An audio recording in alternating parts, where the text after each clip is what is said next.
countless illegal immigrants are on the run. And what happens next here? Hey,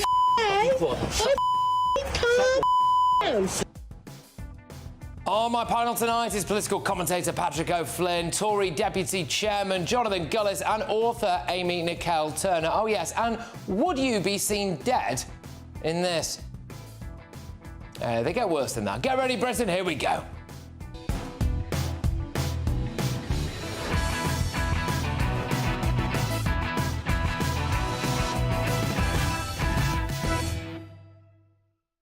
Apparently, we've imported thousands of Usain Bolts. Next.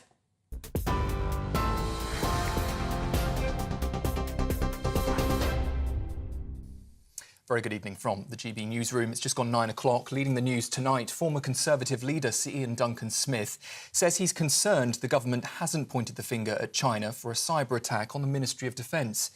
The Defence Secretary's only said state involvement can't be ruled out. Beijing strongly denied it was behind the hack, calling the accusations completely fabricated. Up to 272,000 British personnel may have had their details compromised.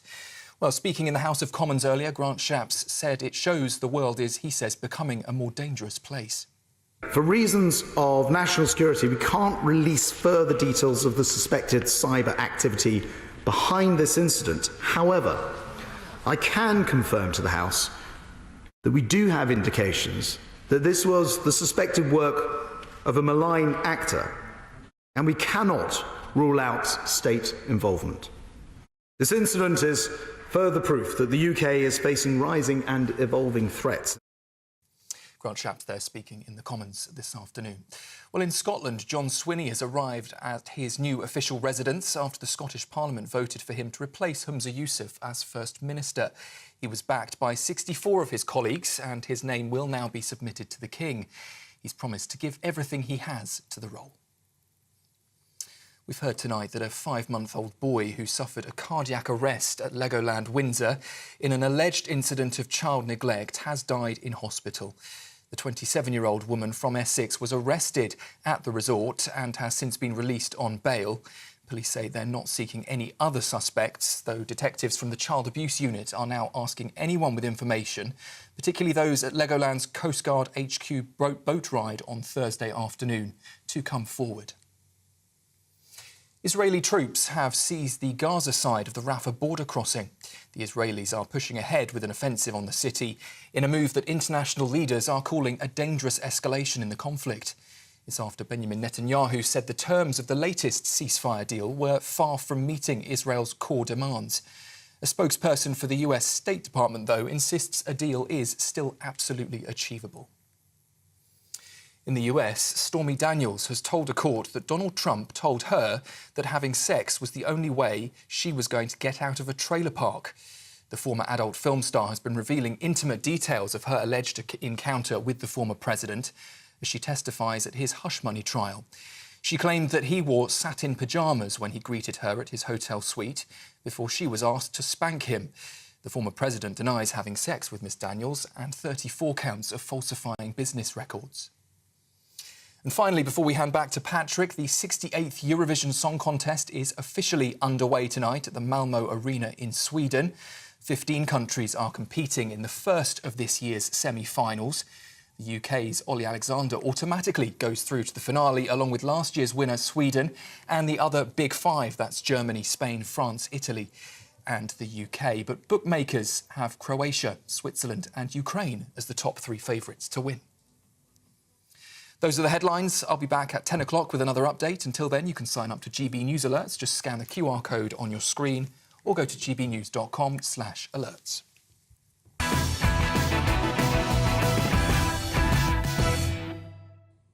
More than 21,000 asylum seekers have gone missing in Britain over the past 5 years. The real number, by the way, will be much, much higher. The fact is, they've legged it. They're on the run and they're out committing goodness only knows what kind of crimes. But that's not the official line. Do you want to know what the official line is? So do we now know what's happened to the remainders who have no legal basis on which to still be in the United Kingdom? The Home Office, through our different mechanisms of tracing people, are continuing to seek to trace them. So when people do disengage, and I think that's a more accurate word than gone missing, when people do disengage from us, we respond to that. They've not disengaged, Mr. Cleverly. The vast majority of them had their claims rejected and then ran off because we're not deporting them quickly and they're not going to just sit there and wait for you to come and get them in a few years' time. Of the 21,000 missing migrants, almost 9,500 of them were found to have vanished from their last known addresses between January and September last year alone. No wonder the Prime Minister is saying he's clearing the backlog. Shall I tell you how easy it is to lose these people? If they don't turn up for an interview twice, they change their phone number, they don't fill in a questionnaire twice, they move address, or they change their lawyer without informing the Home Office. That's it. Is it any wonder, though, when you've got these civil service chuckle brothers running the show behind the scenes?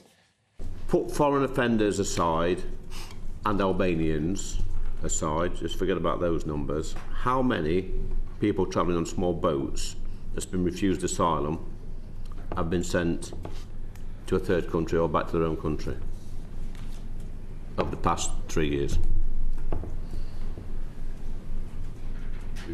I don't think we have. I think we'll write to the committee with those numbers, Mr. Anderson. That's staggering. That's actually staggering. So okay, then let's do it for the last year. I don't have a number for non-Albanian, non-FNOs. Perhaps they might be able to help you. Let's do last week then. Do we have any figures about anything? That's Simon Ridley and Matthew Rycroft there. Mr Ridley is the second permanent secretary, a career civil servant with absolutely no chance of ever getting sacked, whose job is leading the migration and border system. Mr Rycroft, the permanent secretary to the Home Office, is also the civil service race champion. Back of the net. I suppose that's one way of getting the diversity quotas up, Mr Rycroft. Ridley and Rycroft, the world's worst law firm. That's what it sounds like, doesn't it? No win, double the fee. The civil service chuckle brothers starring in the Benny Hill sketch that is our attempt to keep track of illegal immigrants who are on the run. This 21,000 missing figure is likely much higher because apparently that number only includes the main applicant in each family and does not include spouses, children or other dependents. So the government doesn't need any help endangering our lives. But now we've got this lot popping up, the anti-raid group. So they come with a picture of an immigration van on fire with smashed windows, a link to a WhatsApp group to get people to help you stop an immigration unit, numbers there for legal services as well. So look, the next time this happens, all right, where an illegal immigrant stabs a woman to death with a meat skewer in front of her children, I hope those people are very happy. The fact is, the Home Office couldn't catch a cold, let alone an illegal immigrant. But let's get the thoughts of my panel this evening. I am joined by columnist and political commentator Patrick O'Flynn. I've got the Deputy Chairman of the Conservative Party, Jonathan Gullis, and author and broadcaster Amy Nicole Turner. Jonathan, they're on the run, aren't they?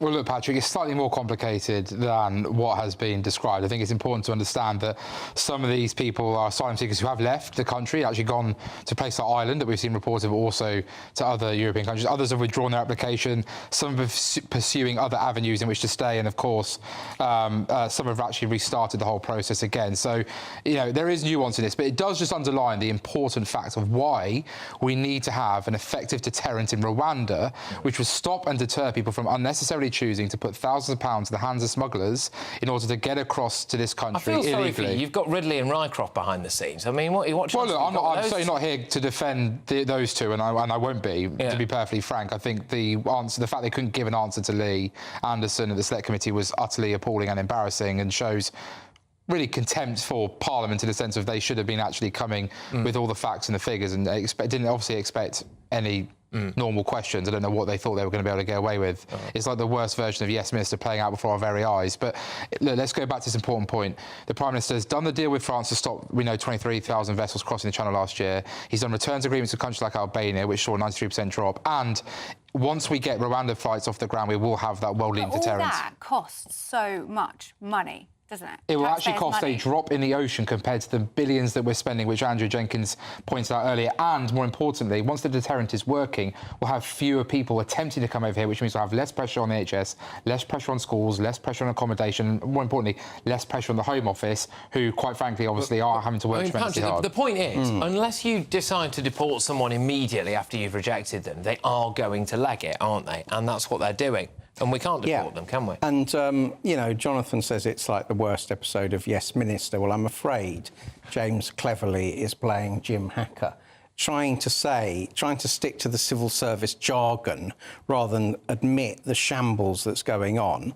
You know, I'd hoped he would be a bit cleverer than that, you know, as the name cleverly might suggest. But he seems to have been bought into the institutional failure of the Home Office. He doesn't inspire me with any confidence. He's getting a grip. I think the British public kind of understand and always expected that people would leg it, right? And there'd be teething problems. And the key thing is, do we get this, what the Prime Minister recently described as this drumbeat of flights and removals, this remorseless, cumulative deterrent to stop the boats? Well, there's no sign of the boat stopping at the moment. They're running ahead of last year. Everything's going into reverse. You know, July is, we are told, early July is the key point when this starts.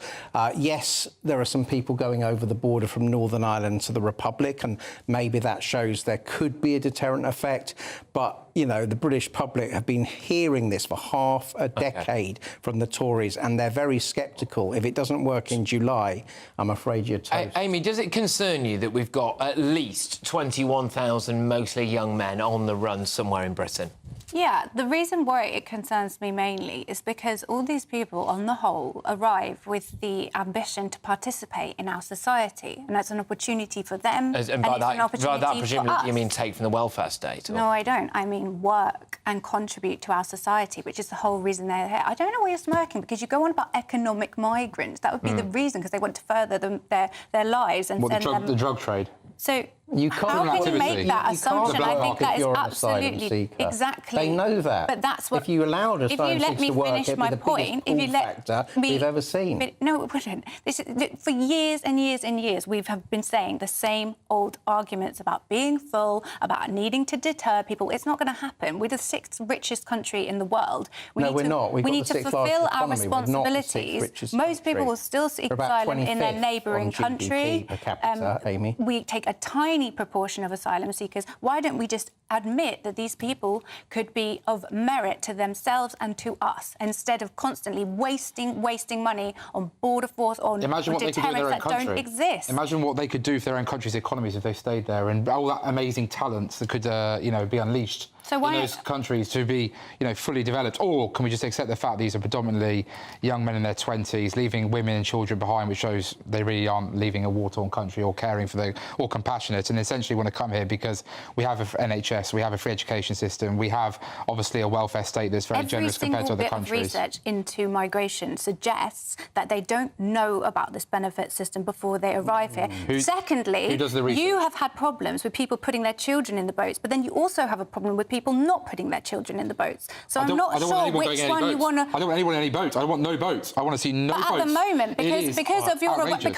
Rwanda scheme, people are now getting in boats to come back across the channel. So if you don't want people in boats, why is this policy in place? Because it will have a deterrent effect to stop people, and actually people shouldn't have been choosing to get in boats in the first place. The boats are up 23% and if they want to go back, on last year. Let's wait to the end of the year, because it's a year-on-year statistic, and actually we're 30% down in 2023 on what we were in 2022. And once we get these flights off after the lefty lawyers get out of the way, then we can finally... to find these people that are missing? This is the thing. They've scratched them off the list, basically. They've said, OK, they're missing. They've disengaged, all right? So they're now off the backlog list, as far as I can tell, which is probably a good thing for the Prime Minister. What are they doing to find these people? Well, we had a massive increase in raids that are going in from the Home Office, which has actually meant that we've seen far more people being incarcerated and detained, which is a good thing. The second thing is we're actually increasing our detention capacity, now 2,200 spaces and more to still come, which is, again, the right thing to do, because the Prime Minister has made it clear if you come here illegally, you will be detained, then you will be deported. And, of course, once we get the Rwanda scheme up and going, people will see that happening very quickly, which will be a positive, as it is the deterrent. So there are things that are going on in that way in order to try and catch that. But, of course, these are organised criminal gangs as well, which are quite complicated. That's why the National Crime Agency has received about 800 million additional funding to work not just in this country, but also with our partners in Europe, to make sure we tackle the gangs at source, which is going to have a big impact as well. No, this is a massive national security issue that we have at least 20,000 in the last 5 years on the run, goodness knows where. And when people, especially women, by the way, say, oh, OK, you're going to plonk an asylum hotel or a processing centre in my town or in my housing estate, which has happened, they have got every right to be scared, haven't they? This is becoming a massive issue with women in Britain who are finally feeling free to begin to talk about it, because people like you are putting in freedom of information requests. They're not being answered about asylum seekers and sexual offending, but it's a perfectly reasonable hypothesis to think if you bring in tens of thousands of young men from countries which are misogynistic, which are pre-feminist, which have bad attitudes to women, and the young men coming in, you know, with no kinship ties with the British people, that you're asking for trouble, and people are cottoning on. I think, unfortunately, that's all it is. It's a hypothesis at the moment. There's nothing to back up what you've just said. Well, they've and got all statistics. It does they is won't tell Patrick what they are. It just stokes hatred and bigotry towards asylum seekers who are just trying to have a normal life. Think and especially if you were one of the 21, if you were one of the 21,000, if you were one of the people from vastly different cultures and societies have a different view of women's rights. You show me the statistics. OK, all right. So of actual sexual assaults based on nationality. The ones from Sweden are not accurate. They report rape in a completely different way. Denmark, and also what we do have, the research actually was persecuted Amy, because it was so inaccurate. What we do have, Amy, is because unfortunately at the moment the government is refusing to actually reveal the number of people who are asylum seekers or with pending visa applications who are in prison or wanted for sexual assaults. What we do have is anecdotal evidence. Anecdotal evidence. But that's all we're allowed to get. This is which the thing. Is why we'll have you to get more and more anecdotal evidence, such from Ireland, and it's fake, and then it's absolutely How much anecdotal evidence do you need, Amy? No, because seriously, a lot of it is false. Have you heard about in Germany where they had the hoaxes of millions of people, not millions, thousands of people saying I heard about these Cologne, Have you Amy. seen social media and all these? And so one on social media, there was an example of a man who was a migrant walking into a hospital innocently. That's CCTV. So when's the single male migrant going to move into your house, by the way, Amy? How is that an argument? Just out of interest. Well, because that is the argument, all that you're doing here is stoking ill feeling towards asylum. It's not. It's a matter of national security and personal Jonathan's safety. a man. You are a man. I am very, very, very sorry that you don't seem to care as much about women's rights and personal safety in this country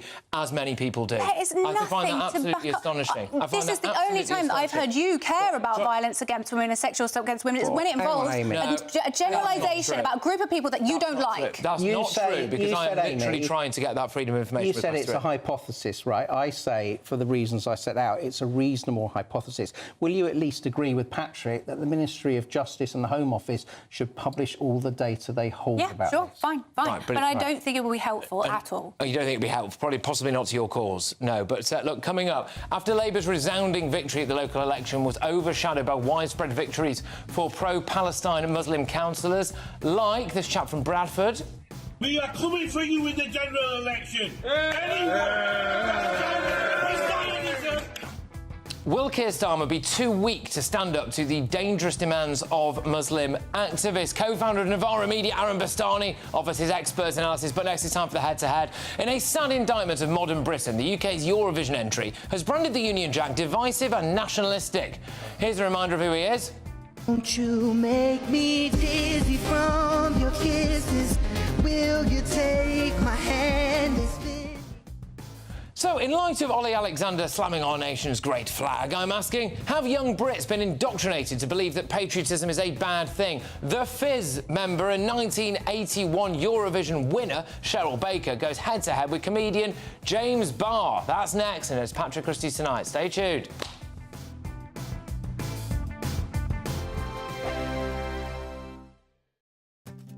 I'm Martin Daubney. This is GBNews, Britain's news channel. Martin Daubney, weekdays from 3 p.m. SUV drivers in Oxford will face higher parking charges. Proposals tabled by the local Green Party or passed by the City Council. The motion argues that heavier cars like SUVs cause more damage to roads, are more likely to seriously injure or kill pedestrians, and cause more illnesses due to pollution. However, the Alliance of British Drivers has condemned the plan as absolutely outrageous. Well, let's get the thoughts now of the legendary motoring journalist, Quentin Wilson. Quentin, welcome to the show. Always a pleasure. We hear a lot about the war on motorists, this time targeting SUVs because of their weight, and the charges could be astronomical. This idea first started in Paris. Now it's coming to Oxford. Can you tell us a bit about how it would work?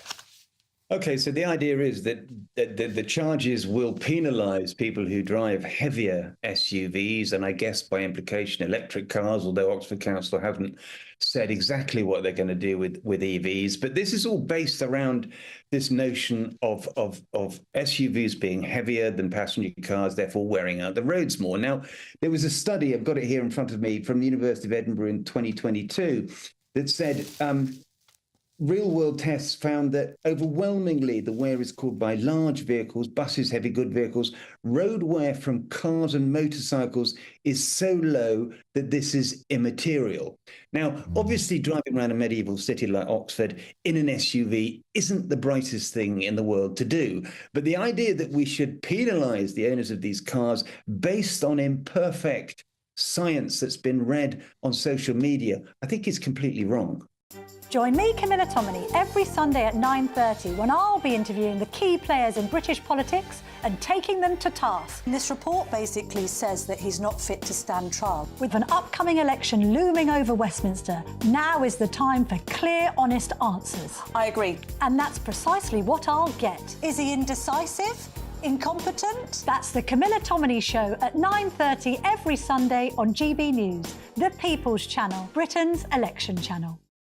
I'm Michelle Dewberry, and I'm not here to tell you what to think.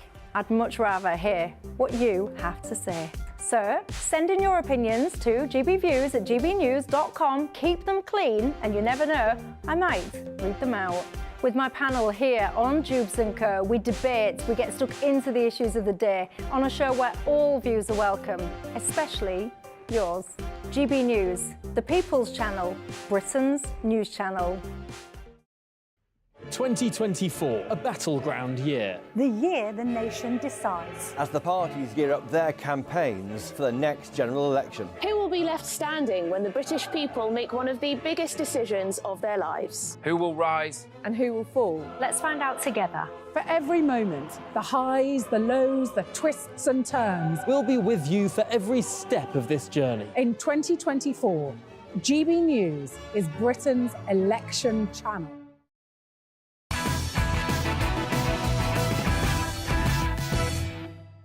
Welcome back to Patrick Christys tonight on GB News. We got off to a lively start there. Coming up, would Labour be unwise to try to appease Muslim activists? But first, have young Brits been indoctrinated to believe that patriotism is a bad thing? It's time now for the head-to-head. And Britain's Eurovision representative Ollie Alexander has hit the headlines after he said that the Union flag could be nationalistic and divisive. Speaking ahead of Saturday's Eurovision final in Sweden, Alexander said, "I have an ambivalent relationship with the Union Jack and what that represents to people, because it can feel divisive, it can feel nationalist, but it can also feel like a representation of what's good about the UK and what makes it good. It's the inclusivity, the diversity." Well, I mean, it's funny that, though, isn't it? Because it was only 4 days ago that Ollie was performing his Eurovision song Dizzy in nothing less than a Union Jack bikini. But it's not the first time that the singer has courted controversy. He sparked widespread condemnation in December last year when it emerged that he'd signed an open letter that accused Israel of genocide, branding the country an apartheid state. Clearly, then, if he draped himself in the Palestinian flag, he'd be lauded as a hero. But he sees nothing wrong with slamming our flag. So, after the UK's Eurovision representative Ollie Alexander did say that the Union Jack could be seen as divisive and that he's ambivalent towards it, I'm asking, have young Brits been indoctrinated to believe that patriotism is a bad thing? Let me know your thoughts. You can head to gbnews.com/yoursay or tweet me at GBNews. While you're there, go and vote in our poll. You know what to do. But first, going head-to-head on this, our former Eurovision winner and member of the Fizz, it's Cheryl Baker, and the comedian and podcast host is James Barr. Both of you, thank you very much. Cheryl, I will start with you. Do you worry that young people have been indoctrinated against our own flag? Yes, I do, absolutely. I'm super proud of being British. I don't regard myself as English. I think the union flag is what it says. It's a union. It's bringing together Northern Ireland, Scotland, Wales and England, and to represent the United Kingdom in a competition like the Eurovision, the biggest competition, annual competition in the world. I mean, you should be super proud of it, and I know I am. I think it's a wonderful thing to have been involved in. When you look, James, at the kind of age demographics, the vast majority of people who might watch Eurovision as well, I wonder what it says about Britain that if Ollie Alexander came out wearing the Palestinian flag, which, by the way, he may well do at some point, he probably would get a bigger cheer than if he wore the flag of this country. I mean, I think that's a very divisive thing to say. I think if you're looking at the Union Jack, you've just got to look at the types of networks that drape themselves in the Union Jack flag, and you are one of them. And you often create conversations. There's also one on the screen there from BBC Proms, can I just say, James? And also, may I just say, James, it's not stopped you being paid by us for this evening, has it? So if you've got that much of a problem, if you've got that much of a problem with it, James, then you can leave.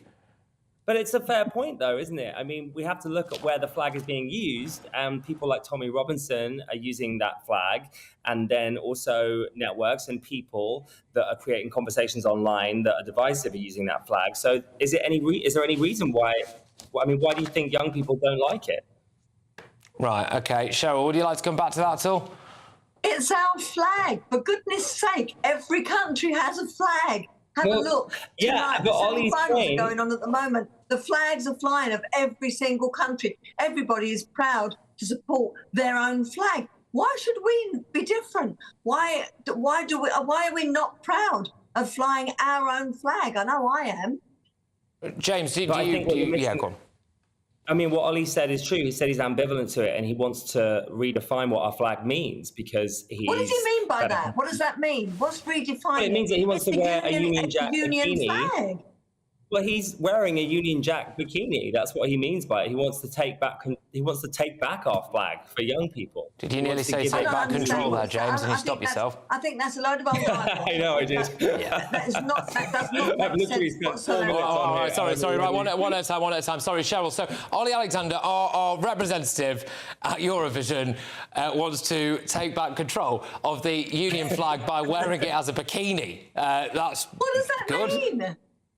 That's nonsense. What does that mean? If he's saying that I'm proud to be British and I'm proud to wear my Union flag, then I understand it. But saying you're ambivalent and then still wear it as a bikini, because look, the only time the Union Jack flag is great is when the Spice Girls are wearing it, when Ollie Alexander is wearing it as a bikini, or when it's been changed into pride colours. Like, we're allowed to use that flag represents our country in lots of different ways, and Ollie is right. It's important that we take it back, right? Okay. Well, can I just say, James?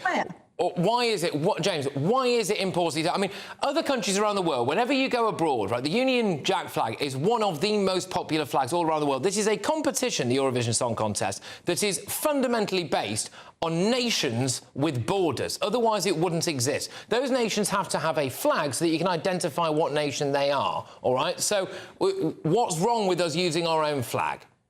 Well, there are lots of ways to identify. I mean, if we're being picky, I can go on Google and find out what country I'm in. I don't need necessarily to see a flag as I walk in. But I understand your point. And actually watching the semi-final tonight, by the way, Cheryl, I can't believe you're not watching it. That is sacrilege as someone that has won Eurovision. Watching it earlier tonight, our Union Jack was everywhere. And it made me very proud to be British. Oh, good. All right. OK, some common ground. Cheryl, we're owning it. All right, OK, all right. Cheryl, where do you think this stems from now, this idea that, the flag is inherently divisive? Do you think it's what kids are being taught in schools? How do you see it? I don't know, and I don't understand the saying he wants to bring it back. Bring it back from where? Where has it been? I think the whole point of the Union Jack is that it's a unification of the countries that make up the Union of the United Kingdom. So I just don't understand. I don't get it. Should Ollie Alexander, Cheryl, just sticking with you on this, should somebody who is, quote, ambivalent towards the flag of this country be representing this country at a national, international singing contest, do you think? Now, the thing is, I've read what he's quoted, and yes, he has said he's ambivalent, but he's also said that he's proud to represent his country. So, there's double standards all the way along. I think he's right to be representing the country this year. I think that perhaps some of his statements were a bit silly, especially as he is wearing the Union Jack while he's saying these things. But, if you are representing your country, you should be totally pro the United Kingdom, which is the whole point of having the Union Jack. And so to say you're ambivalent and still represent the United Kingdom doesn't make sense at all to me whatsoever. I have a question to Cheryl, because earlier you said you didn't like you identify as British. So does that mean that you don't like the English flag? You prefer the British flag because it's a union? No, I like the English flag as well. I'm very proud to be English. I was born in England, I was born in London, but I'm of mixed race because my grandfather was Jewish, my grandmother came from Ireland. I think the United Kingdom is a mixture, a complete smorgasbord, to be Swedish as of tonight, of different nationalities. And I'm proud of that. And I think we should all be proud of it. We should all recognise that we're a complete mix and we should celebrate that, not try and tear it apart. OK, so James, just to final point to you, if I may, mate, and just want to be really clear on something here. So the flag under which, we cracked the Enigma code and defeated the Nazis, that could be quite shameful. But if Ollie Alexander wears that flag as a sequined bikini, that's taking back control of it, is it? You know that you're misquoting me there, and it's hilarious, but that is not what I said. I think it's incredible what we did in World War II. I'm very proud of our country in lots of different ways, and I think Ollie's point stands. He's ambivalent towards it when it is used in the wrong way, which happens regularly. Fair enough. All right, look, guys, thank you very much. I did enjoy... just before I let you both go, actually, Cheryl, I'll start with you. Is there any chance we might win? No. Right, okay. James? Yes, I think so. We have the best staging we've ever had. Sorry, Cheryl, but it's a lot better than what you guys had. It's some of the best staging that Eurovision's ever seen. I do think we've got a chance. I would say it's more realistic we'd hit top 10. That's all right, good stuff. Guys, thank you very much. Lovely stuff. That's exactly what we're after, good head-to-head, so thank you very much. All right. Right, who do you agree with? Have young Brits been indoctrinated to believe that patriotism is a bad thing? Rob on X says, Ollie should stand down. How can someone so unpatriotic represent the British people? Dane on X says, patriotism is a bad thing. I thought that was obvious by now. It's not as bad as nationalism, but the dividing lines are blurrier than ever. Susan on X says, if you're going to represent the UK, that includes the flag. I hope he comes last. Oh, grief, OK. All right, your verdict is now in. 93% of you agree that young Brits have been indoctrinated to believe that patriotism is a bad thing. 7% of you say that you haven't. Yeah, if it wasn't immediately obvious, completely agree with that. Now, coming up, Prince Harry is back in London, but he won't be seeing his cancer-stricken father and king, despite speaking at an event just 3 miles away. So, look, is this a snub from Harry, or is this a snub from the king? The editor-at-large of the Mail on Sunday, Charlotte Griffiths, she knows what's going on, and she's here next. Plus, I show you what happens when this have-a-go hero takes on a brazen thief. Hey, But before we get to all that, after losing thousands, apparently, of Muslim votes at the local elections, should Keir Starmer really be appeasing, or wanting to appease, people like this? We are coming for you in the general election. Look, the co-founder of Novara Media, Aaron Bastani, he's got a really interesting take on this, actually. He's up next. He's basically going to be saying whether or not the Muslim activists are turning the screw on Starmer and if he should be pandering to them. Make sure you stay tuned for that. Good evening. Here's your latest GB News weather update brought to you by the Met Office. Whilst there will be a little bit of rain around and also some patches of mist and fog tonight, for many there's going to be plenty of fine weather through the next few days because of a large area of high pressure that's dominating the story across the UK. This means it's going to stay largely settled through the end of today and overnight. does mean we will see a few patches of mist and fog, particularly towards the west, but also some cloud drifting in from the North Sea further east as well. A dry night for most of us and temperatures not dropping a huge amount, many areas staying in high single figures or low double digits. So not a particularly chilly start to the day on Wednesday. In fact, a fairly mild one and quite a bright one for some of us, though it won't be wall-to-wall blue skies, not at all. There will be quite a bit of cloud at times, albeit it does look like a brighter, sunnier day than today. The greatest chance of seeing any rain will be towards the far northwest, here across parts of northwest Scotland, perhaps northwest Northern Ireland. Some outbreaks of rain are quite possible. Temperatures may be similar or a touch higher than today, but with a bit more sunshine around, it should feel a little bit warmer. The high pressure sticks with us as we go through the end of the week, and so we're going to see more fine weather for much of the UK, although towards the far north-northwest here there may be a little bit more rain at times, and elsewhere the odd shower can't be ruled out. But we should also see a good deal of sunshine, particularly as we head towards the weekend. Largely sunny skies on Saturday, and by then temperatures likely to rise to the low to mid-20s. This is GB News, Britain's news channel. In the quaint Derbyshire village of Sudbury, there's a storm brewing between the local football club and the National Trust. This grass field might seem unremarkable, but for hundreds of years it's been part of the Sudbury Hall estate, playing host to the village football and cricket matches. Now the National Trust are planning to put an end to that tradition in the name of biodiversity, with plans for trees and plants where the football club play. Some worry it breaks a memorandum of wishes from the late Lord Vernon, whose family have lived here since 1660. Manager of Sudbury FC Tom Crutchley says he's upset at the decision. Naturally disappointed. We've been here, this is our 9th year. We've put a lot of effort into here to keep playing, to maintain it. I'm from the village originally, so personally it was, it is very upsetting. MP for Derbyshire Dale Sarah Dines says the National Trust aren't respecting the history of the site. I feel they're trampling over the wishes of historic owners who gave up this wonderful site for the nation. And for over 100 years people have played football and cricket here. It's incredibly sad. Incredibly sad, and it's against the wishes of a lot of people locally who've written to me from the village. Sudbury Hall lives under the branding of the Children's Country House, a decision which Dines says is disrespectful to the history of the estate. I mean, this is fake to make it into a children's theme park. It's almost a reimagining, and in fact that's the very words it says on their website. The house is reopened, it's been reimagined. I don't want our heritage to be reimagined. I think the National Trust it's been captured by people who have different ideas than most people in this country. Whilst the public will still be able to roam these historic grounds, the village feels like a legacy is being snatched away. Jack Carson, GB News, Sudbury.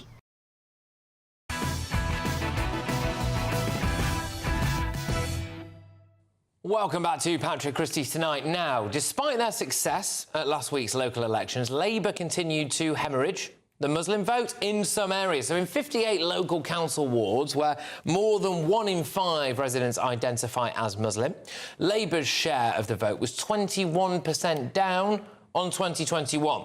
And emboldened Muslim activists have since given Keir Starmer a list of 18 dangerous demands they want him to meet to regain their vote. But does he really want to appease people like this? We are coming for you in the general election. This is not my victory. This is Palestinian innocent people victory. Stand for humanity.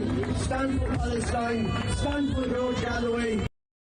Well, the rhetoric has hardly been tough from Labour front benches, has it?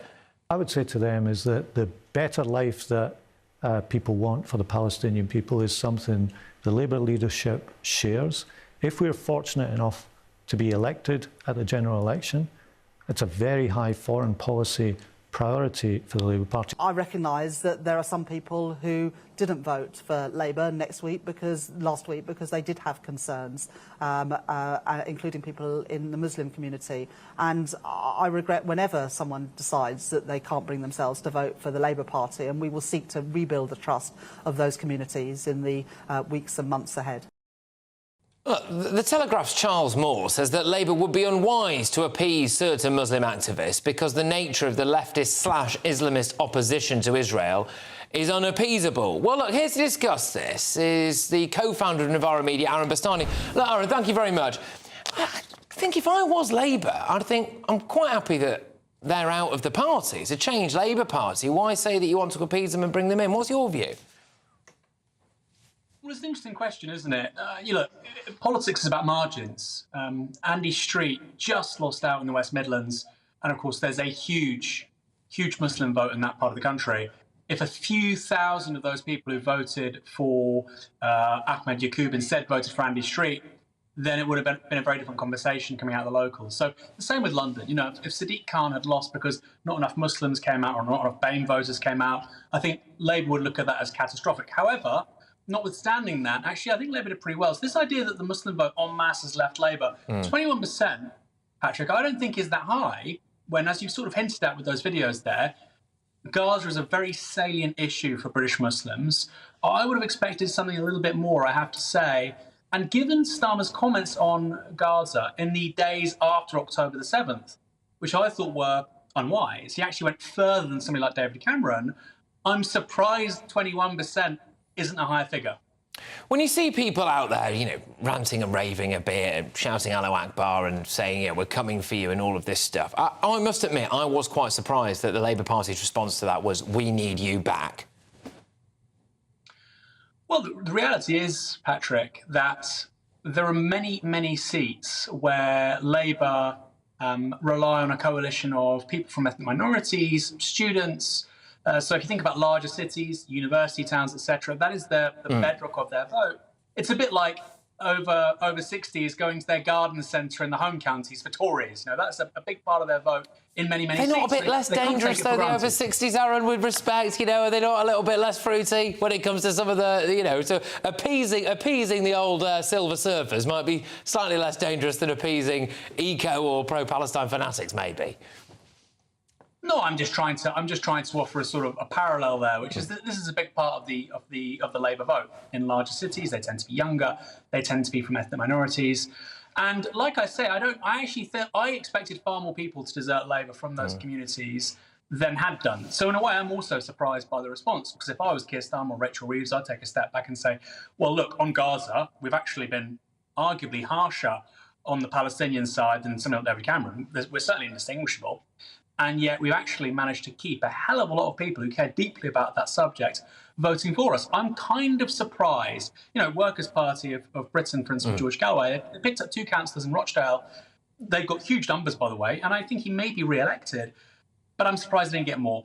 So, it's an interesting one, but I think I'm surprised with Labour for different reasons to you, I think. And that's the point, isn't it? They actually, really, as it currently stands, they don't actually need to get those people back. I know that might be like some kind of insurance policy, and well, if we did have all of those people, then we're absolutely nailed on. Fine, OK. But they don't actually need them, do they? Which makes it more baffling for me as to why they appear to have bent over backwards for them now. Well, I think they look at what happened in the West Midlands race, Patrick, and everybody's talked about Andy Street. He's obviously the Conservative mayor for the West Midlands. He lost. He'd won, I think, twice there. The truth is that actually the Conservatives have no right to win the West Midlands mayoralty, given the composition of that part of the country. And the fact it was so close, with a third candidate, Ahmed Yaqub, getting, I think, 12%, purely running on a pro-Gaza ticket, I think that's really put the frighteners up Labour. And I think, probably correctly, they're thinking worst-case scenario, in a general election, we could have 4, 5, 6 independents running on that same ticket and actually unseating a Labour MP, which is something for them to think about. One of the easy targets, or one of the easy sticks to beat the Labour Party with historically, was that, you know, they were pro-mass, largely Muslim immigration, because they saw that as a wheelbarrow full of votes for the Labour Party. Now Keir Starmer's coming out and saying, you know, it's a changed Labour Party and all of this stuff. If you end up seeing, like, you know, our chap from Bradford there, who before the general election says, I'm now standing as a Labour candidate, right? I actually don't think that does Labour any good, does it really? Well, it's a balancing act, isn't it? You know, I think Labour want to. This is the difficulty for Labour. They want the votes of people, but they wouldn't want those people necessarily becoming their MPs. So, for instance, people who are committed to a radical socialist programme of redistribution, they want those people's votes. They certainly don't want them standing as MPs. or some of the people you showed a moment ago who have quite clear commitments in regards to what's going on in Palestine right now, in Gaza. They want their votes, but they don't really want that reflecting the composition of their MPs. So it is a balancing act. Historically, Labour have gotten away with it. They've certainly gotten away with it in the 1997 to 2005 period, really. I think in an era of social media, that's going to be a hell of a lot harder. Yeah. And I think there are smart people in the Labour Party that think, look, if we're in government after 2025, over the next 5, 10, 15 years, to what extent will our coalition fragment? And I think actually it will fragment a fair bit. Yeah, Aaron, I tend to agree with you on quite a lot of what you said there. Aaron Bastani, thank you very much. That is the co-founder of Novara Media. Right, coming up, as it's revealed that illegal migration costs you, the taxpayer, £14 billion a year, and the rest, does illegal immigration pose an existential threat to British society? Has the social contract been destroyed? Dame Andrea Jenkins is one of the only MPs speaking out on this. She joins me very soon. Plus, I'll show you what happens next when this have-a-go hero takes on a brazen thief. Hey. But next, Prince Harry is back in the UK, but he won't be finding any time for his cancer-stricken father. But who snubbed who there? The editor-at-large at the Mail on Sunday, Charlotte Griffiths, she knows everything, and she's on next. This is GB News, Britain's news channel. Between 1955 and 1989, an average of 55 nuclear tests were conducted across the globe each year. More than 30,000 young British and Commonwealth servicemen served at British test locations in Australia and the Pacific Ocean. But in the years since, those who were involved say they've been ignored and lied to about their exposure to radiation. For decades, Lab Rats International has represented the millions across the world exposed to fallout from the testing programmes and the families who still suffer today from illness and deformities. Last year, the government unveiled the Nuclear Test Medal, recognising the military, civilian and overseas staff and personnel who participated in Britain's nuclear testing programme in the 1950s. But for Lab Rats founder Alan Owen, whose own father was a nuclear test veteran, the work is only just beginning. In September, they launched a legal challenge to the Ministry of Defence to provide the test veterans full medical records, which they say they've been denied access to. We sit in this bubble as the nuclear test veteran community, fighting against the establishment. And they will say, you know, ministers will go in Parliament and say, all you've got to do is apply for your medical records and they'll give them to you.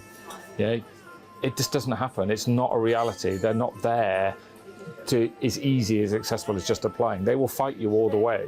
They will delay it. In response, a government spokesperson said, "We are grateful to all service personnel who participated in the British nuclear testing programme, which is why we have formally recognised them with an official medal. Nuclear test veterans who believe they have suffered ill health due to service have the existing and long-standing right to apply for no-fault compensation under the War Pensions Scheme." The fight for these veterans and their families lives on, because thousands who came before never got the recognition and justice for their service.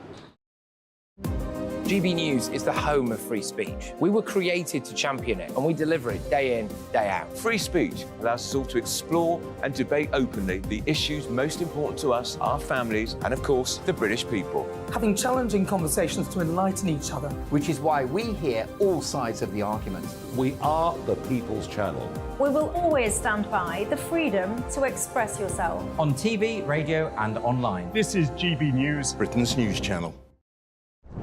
I'm Christopher Hope. And I'm Gloria Di Piero, bringing you PMQ's live here on GB News. Whenever Parliament is in session on a Wednesday at midday, we'll bring you live coverage of Prime Minister's questions. We'll be asking our viewers and listeners to submit the questions that they would like to put to the Prime Minister, and we'll put that to our panel of top politicians in our Westminster studio. That's PMQ's live here on GB News, Britain's election channel.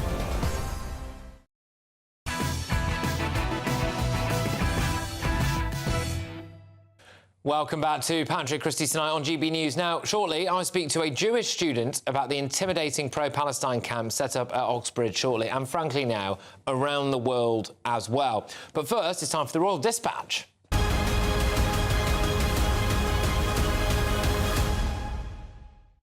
Well, Prince Harry touched down in London today for the ceremony marking the 10th anniversary of the Invictus Games. That's tomorrow.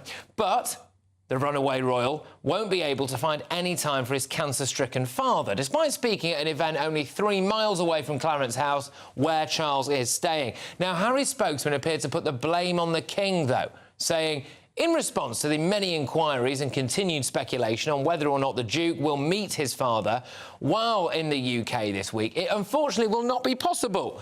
Due to His Majesty's full programme, the Duke, of course, is understanding of his father's diary commitments and, I think this is the important bit, various other priorities, and hopes to see him soon. Well, I'm joined now by the editor-at-large of the Mail on Sunday, Charlotte Griffiths.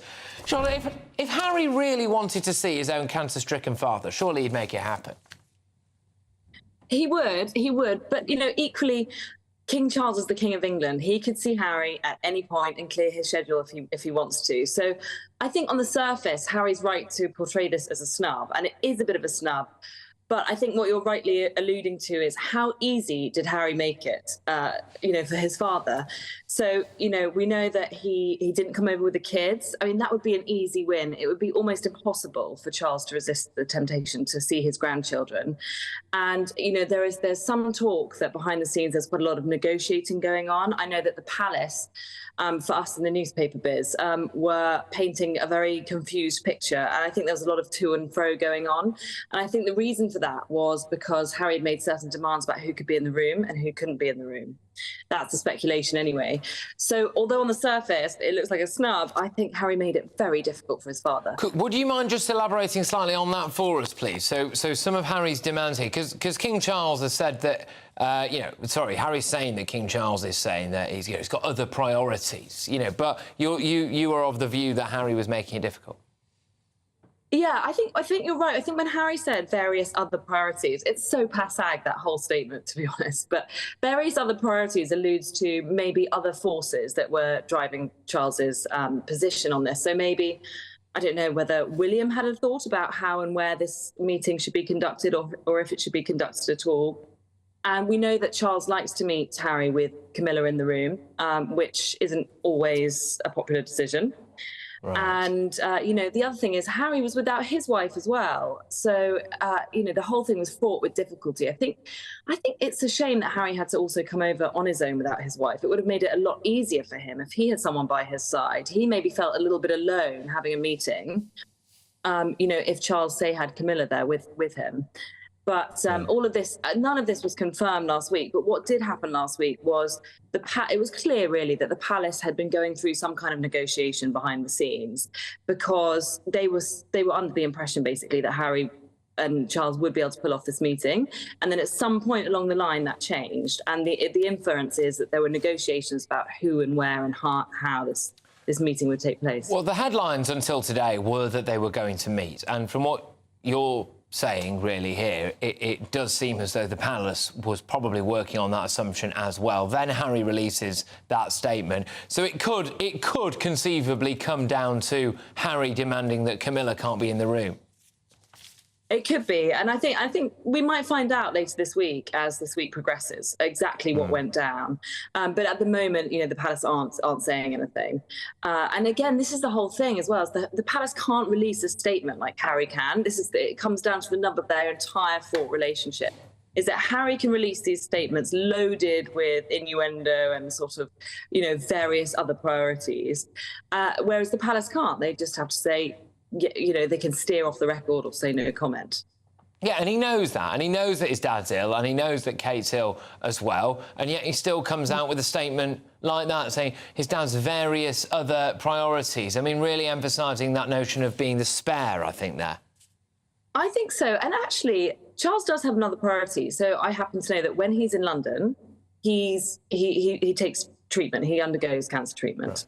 Pretty much every time. And then he does actually genuinely try to clear his schedule, other than the odd meeting. Today he met the Prime Minister of Fiji, which, by the way, side note, Prince Harry had a very difficult tour to Fiji. I don't know if there was some sort of deliberate, provocative measures going on there, or whether that had anything to do with it. But famously, Harry and Meghan went to Fiji, and Meghan had to leave an event after just 8 minutes because she became overwhelmed. And they don't look back on that part of their royal life with a lot of affection. They had a difficult time in Fiji. But the other thing is that, you know, when Charles is in London, he's having cancer treatment. So he isn't socialising a lot. And I don't know whether Harry took that into consideration or really understood that, or whether he was able to work around it. But if I was going through cancer treatment in London, I wouldn't want to have a difficult and fraught, stressful meeting because, you know, cancer treatment is difficult and fraught in itself. Yeah, no, indeed. And as for Meghan Markle not coming, if it's because she didn't feel safe, then I find it hard to believe that she will feel safer in Nigeria, which is where we're going to be next seeing her popping up. But Charlotte, thank you very, very much. Great stuff. That's Charlotte Griffiths there, who's the editor-at-large at The Mail on Sunday. Now, coming up, as pro-Palestine encampments turn violent around the globe...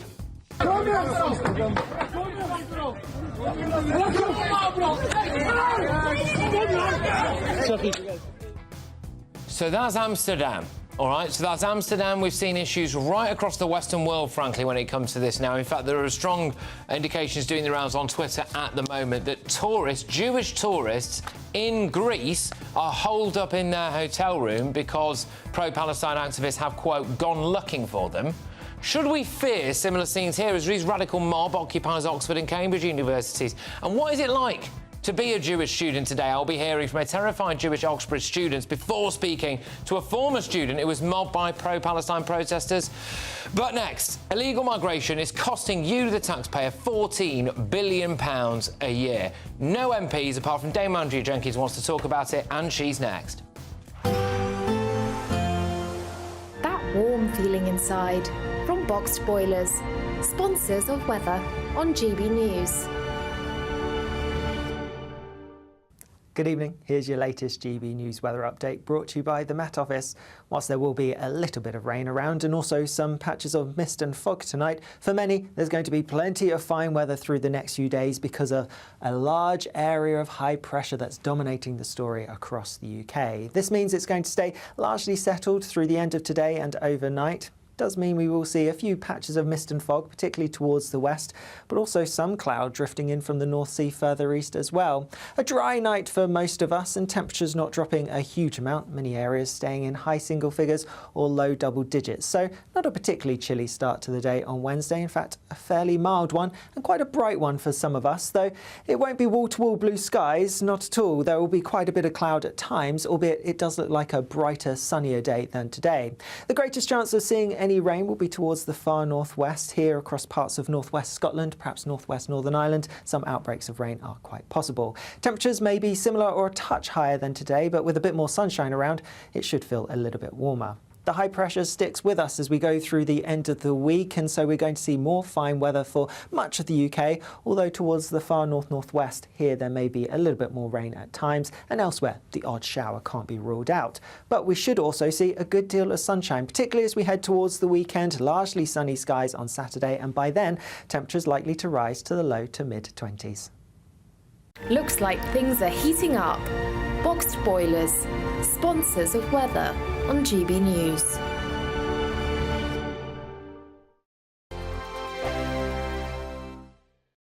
It's the biggest cash prize we've given away to date. An incredible £20,000 that you could use however you like. And because it's totally tax-free, every single penny will be in your bank account to do whatever you like with. £20,000 in tax-free cash really could be yours this summer. But you've got to be in it to win it. For another chance to win £20,000 in tax-free cash, text PRIZE to 63232. Text costs £2 plus one standard network rate message. Or post your name and number to GB05, PO Box 8690, Derby DE1 9TT. UK only. Entrance must be 18 or over. Lines close at 5 p.m. on the 31st of May. Full terms and privacy notice at gbnews.com/win. Please check the closing time if listening or watching on demand. Good luck. Join me, Camilla Tominey, every Sunday at 9:30 when I'll be interviewing the key players in British politics and taking them to task. This report basically says that he's not fit to stand trial. With an upcoming election looming over Westminster, now is the time for clear, honest answers. I agree. And that's precisely what I'll get. Is he indecisive? Incompetent? That's the Camilla Tominey Show at 9:30 every Sunday on GB News, the People's Channel, Britain's election channel. Are the newspapers getting you down? My wife didn't divorce me that month. Struggling to separate the wheat from the chaff? I know that it's a bit of a circus at the best of times. Well, don't worry. Headliners has got you covered. We'll take the burden of reading the day's news, and if we get depressed, who cares? It's an occupational hazard, frankly. That's Headliners on GB News from 11 p.m. till midnight, and the following morning, 5 till 6 a.m. on GB News, the comedy channel. Nah, just kidding. Britain's news channel.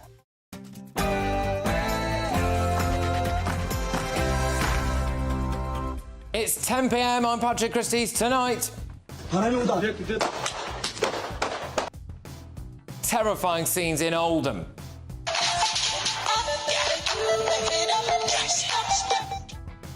I reveal the true cost of illegal immigration and... Stability is not an active policy, is it? Well, it has to be now. What, Labour don't even know their own policies, plus...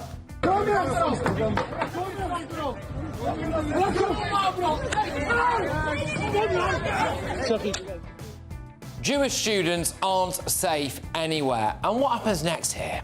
Hey,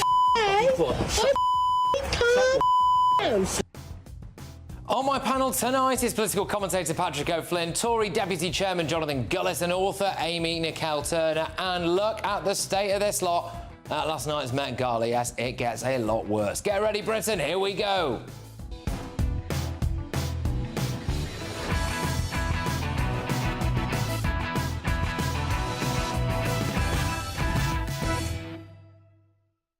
How skint do we have to be before we say enough is enough? Next.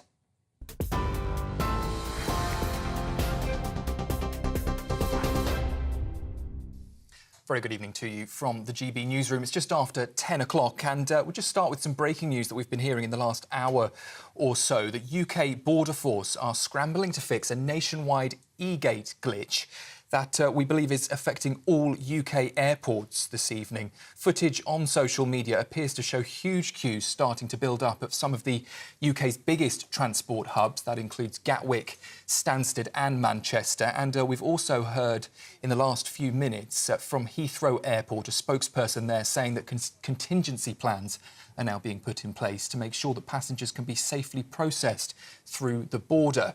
Well, that disruption comes after Border Force workers had already staged a 4-day strike at Heathrow in a dispute over working conditions there last week. And we will, of course, keep across that for you throughout this evening. But at this stage, travellers being told to prepare for long waits. In other news tonight, the Defence Secretary has told MPs that the government cannot rule out state involvement in a hack at the Ministry of Defence, but he refused to confirm reports that China was behind it. For reasons of national security, we can't release further details of the suspected cyber activity behind this incident. However, I can confirm to the House that we do have indications that this was the suspected work of a malign actor, and we cannot rule out state involvement. This incident is further proof that the UK is facing rising and evolving threats. Well, Grant Shapps also apologised to armed forces personnel whose names, addresses and bank details were potentially compromised. It's understood 272,000 people may have been affected in total. He did set out an 8-point plan to support them and announced a full investigation. Meanwhile, though, Beijing has strongly denied reports that it's behind the hack, saying the accusations are completely fabricated.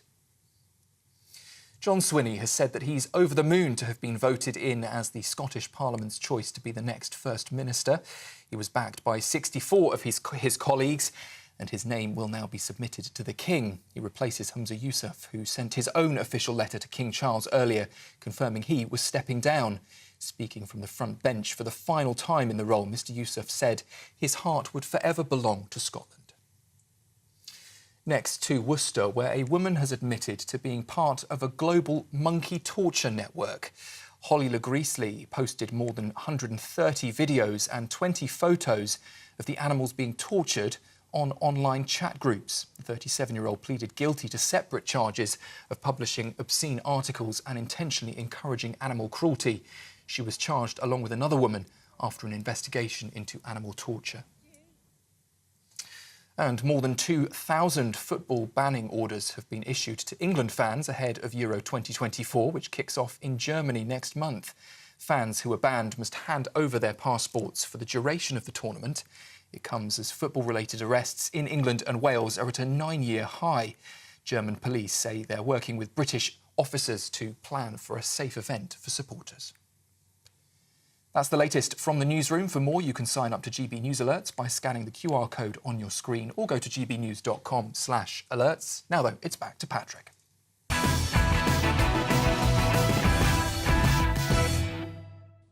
How skint do you have to be before you say enough is enough? We're spending around £14 billion a year on illegal immigrants, and that's just on public services, schools, healthcare, etc. You get up, you go to work every day, you pay your taxes. And for what? HMRC comes down on you like a ton of bricks if you don't fill out your self-assessment properly.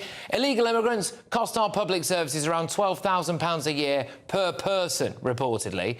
Official figures show that there are at least 1.2 million illegal immigrants in Britain, so that's your 14 billion quid's worth of taxpayers' money. That's just shy of 10% of NHS England's budget for the year. We're spending 370 million quid on the Rwanda plan. We've given the French 476 million pounds reportedly. You're paying for all of that as well. I bet loads of you have struggled to find a school place for you, your children, your grandchildren, etc. I bet that you've struggled to get a GP appointment recently, or you've been waiting for a routine operation. I bet your local council is in financial difficulty. I bet your potholes on your road haven't been filled in recently. I bet your loved ones are struggling with low housing stock. And this country has never, ever, ever been paying more money for illegal immigrants. The social contract in Britain has been completely broken, and nobody in politics cares. Well, almost nobody. There was a debate on this today, called by Dame Andrea Jenkins, a Conservative MP for Morley and Outwood, who joins me now. Dame Andrea, we've had some figures there, OK? Yeah. How many people turned up to this debate from our, elected officials? Well, there was 3 others, MPs and myself, and obviously the minister to answer and the shadow minister. OK. So there was some Labour representation there, but was that because they had to be there? Yeah, that was the shadow minister. That was it. You had to be there to answer questions. OK, and what was the general attitude like in the room? Because I think that might shock people. 14 billion quid's worth of taxpayers' money reportedly going every single year on these people, and it does appear that so few MPs seem to care. I mean, it's shocking, Patrick. This is why, once I started looking into the figures, this is why I called for this debate. And I had 15 MPs supporting me as co-signatures. But I mean, the atmosphere, the minister, Tom, he was very much on our side. He was very much quite strident about it.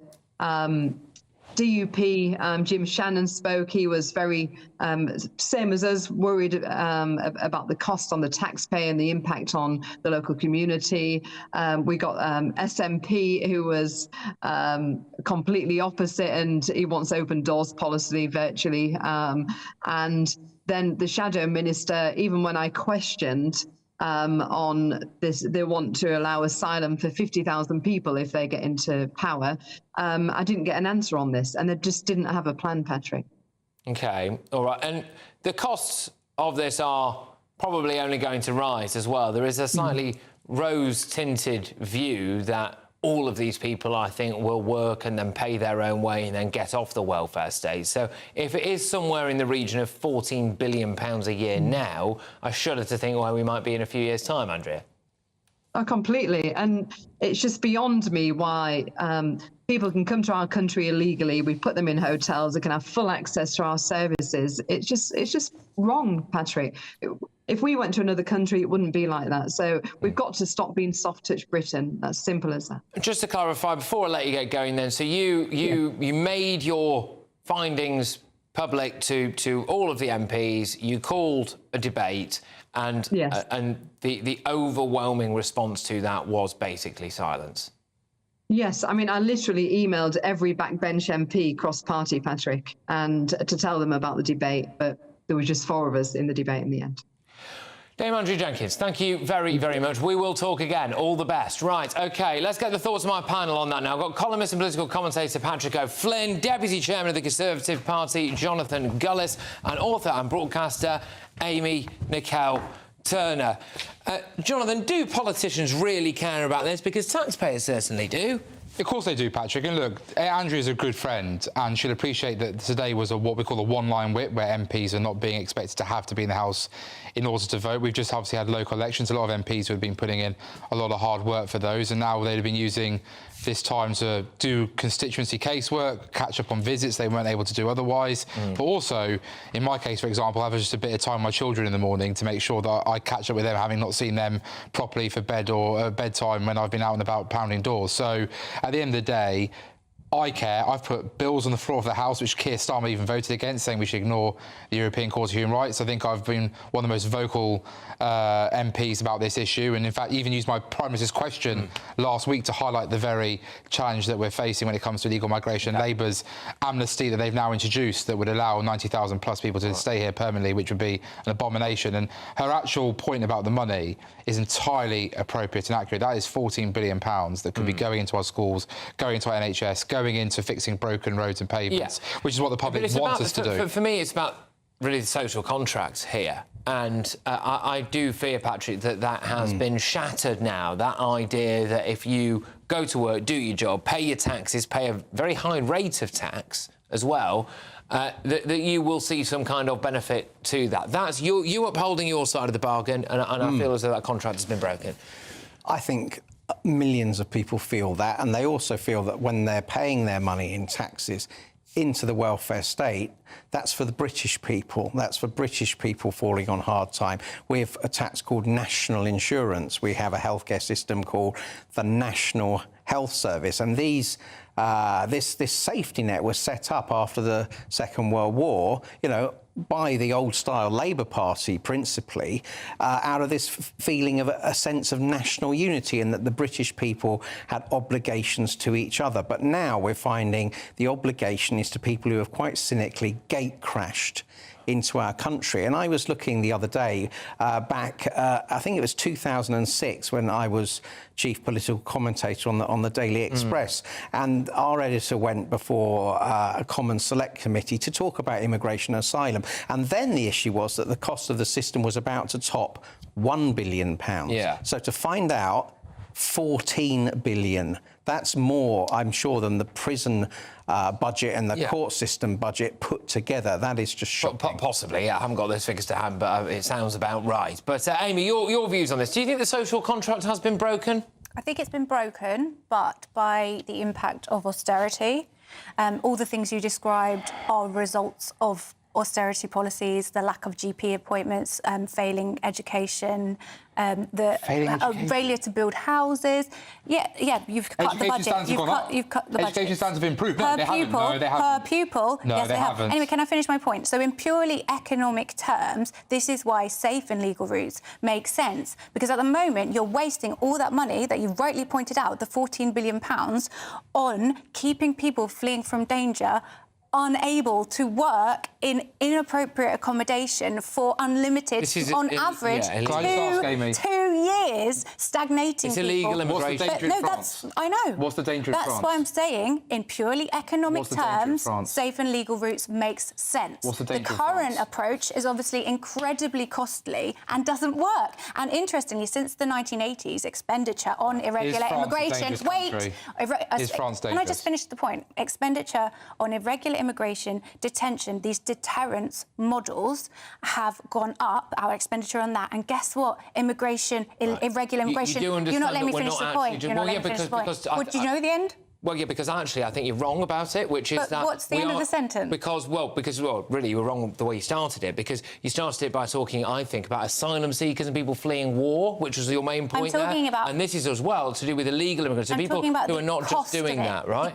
The pure cost of it. The cost we put into deterring people, the cost we put into Coast Guard, all the stuff... We haven't been able to deter people yet, because we haven't got the fights, because your mates are blocking it in the ports. Detaining people, deporting people, all these things cost absurd amounts of money, which is what you've just outlined. And what I'm saying is, Hotels since cost the absurd amounts of 1980s, money. we have spent more and more and more money, which has got us to this £14 billion figure. Yeah. And guess what? These irregular arrivals have gone up year on Because year more on and year. more So people that suggests it's not trying working, to flee and from the safe and third legal world routes countries would to work this better. country by coming through safe mainland Europe. And the fact is that sadly many of our European partners never took this issue seriously. They're now starting to see the impacts on their own societies and their own safety. They're starting to realise that, God forbid, because they vacated the space, far-right parties in certain parts of mainland Europe are now gaining electorally, which is not what I want to see. I want mainstream political parties to allow the ability to have debates and discussions around these issues.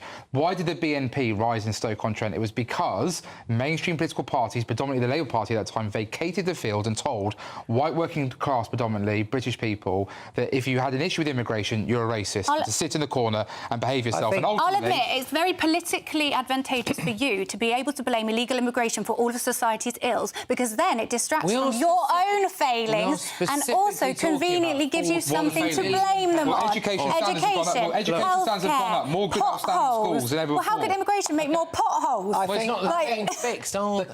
why? The kernel of the issue is that people from poor countries have heard they can freeload on the welfare systems of richer countries, including the United Kingdom. Some of us don't think that they should be allowed to get away with that. Because some of us think the whole welfare state, which I'd have thought the left should value, will become unsustainable and lose public support if we don't stop. Patrick, if illegal migrants are apparently, according to these reports, on average getting about £12,000 a year in public services alone, I'm sorry, but why are we paying for that? You know, you probably don't even pay for it because you have to earn over, well, you probably do, but you have to earn over 40k a year to be a net contributor anyway. So all this illusion that we pay for absolutely anything is normally absolute tripe. Oh, my gosh. Right, OK. Well, These are people that want to participate in society. I know for a fact that plenty of people, millions and millions and millions and millions of people in this country are paying huge taxation. Coop them up. So how does that make sense? That's my point. How does cooping them up and not letting them work make sense? Because that acts as a pull factor. Because people go, you get to come to this country. These people, as I've said, these people are not cooped for up. 2 years on average. This is for things like education and healthcare, right? So if they're paying for their education, so you think they shouldn't be allowed to use the NHS? Then they're not. Do you think it's really acceptable in this country at the moment when people are struggling to find school places for their kids? They're not. Struggling to. OK, so Most they're not. school You just told me schools are going bad. No, now you're suddenly saying there's no problem. Class sizes is. It is because every school in Stoke, high school in Stoke, is above PAN numbers. So every school, and in fact, head teachers from schools in Stoke-on-Trent, the secondary schools, told me they are facing pressures because of but they're not migration. In fact, oversubscribed. Stoke isn't crumbling. Stoke got PFI schools built by Labour. No, we got Labour PFI deals that have just seen a 19% increase on their service charges because of Labour's dodgy PFI deals, which is screwing schools out of tens of thousands of pounds to the front line to service a dodgy PFI deal that should never have been done by a Labour-led city council with a Labour government back in 2000 that trapped 88 schools into this deal. That is disgusting. I will say one thing, though. Is there not an argument that Amy's making which has got some merit to it, which is that if we tried more safe and legal routes, right, then that might have an impact in terms of the quality of individual that we brought to this country? I think the safe and legal routes thing is a complete sidestepping of it by the left, because you have to answer the question, what do you think the people in the French camps who didn't qualify for the safe and legal routes would do? They would get in boats unless your safe and legal routes were entirely uncapped, in which case you would have the most enormous stampede of people coming to freeload on the British welfare state, and it would collapse. And that would be terrible news for working class people and for the left in this country. It would collapse public consent for any social solidarity. It would be every man, every woman from themselves, and the rich would be fine and the powerful would be fine, and ordinary people would have their lives wrecked. But Amy, you make the point that actually a lot of this, the wheels were put in motion for things that we see today, like school shortages or all of this stuff, because we had austerity. Yeah. OK. All right. Why did let's be honest about it. Why did we have Jonathan, that? to be fair, It's interesting. Shaving government budgets does have an impact. Saying we've spent all the money. Labour left a note saying all the money was gone. They left a £150 billion a year deficit because they left this country financially vulnerable when there was a global economic crash by selling off all the gold reserves that we had, by overspending and not having enough taxation coming through. Or even though they raided pensioners when they first came in with their 75p There hasn't been a massive house-building agenda, though, Jonathan, has there? Well, actually, in Stoke-on-Trent, Patrick, we're building loads more houses than we ever did under Labour. On average, we're building 530-odd homes a year compared to 300 a year when it was under Labour control. So we're doing our bit in Stoke-on-Trent to prop up the country. Right. But, of course, when it comes to house building, you need to make sure you build the houses in the right places with the infrastructure. Or just build some, like just build a few at least, maybe. All right. Coming up. I'll deliver the very first of tomorrow's newspaper front pages, hot off the press. I'll bring you some breaking news as well, because chaos hits airports up and down the UK. Find out exactly what's going on there. Plus, I'll show you what happens next here.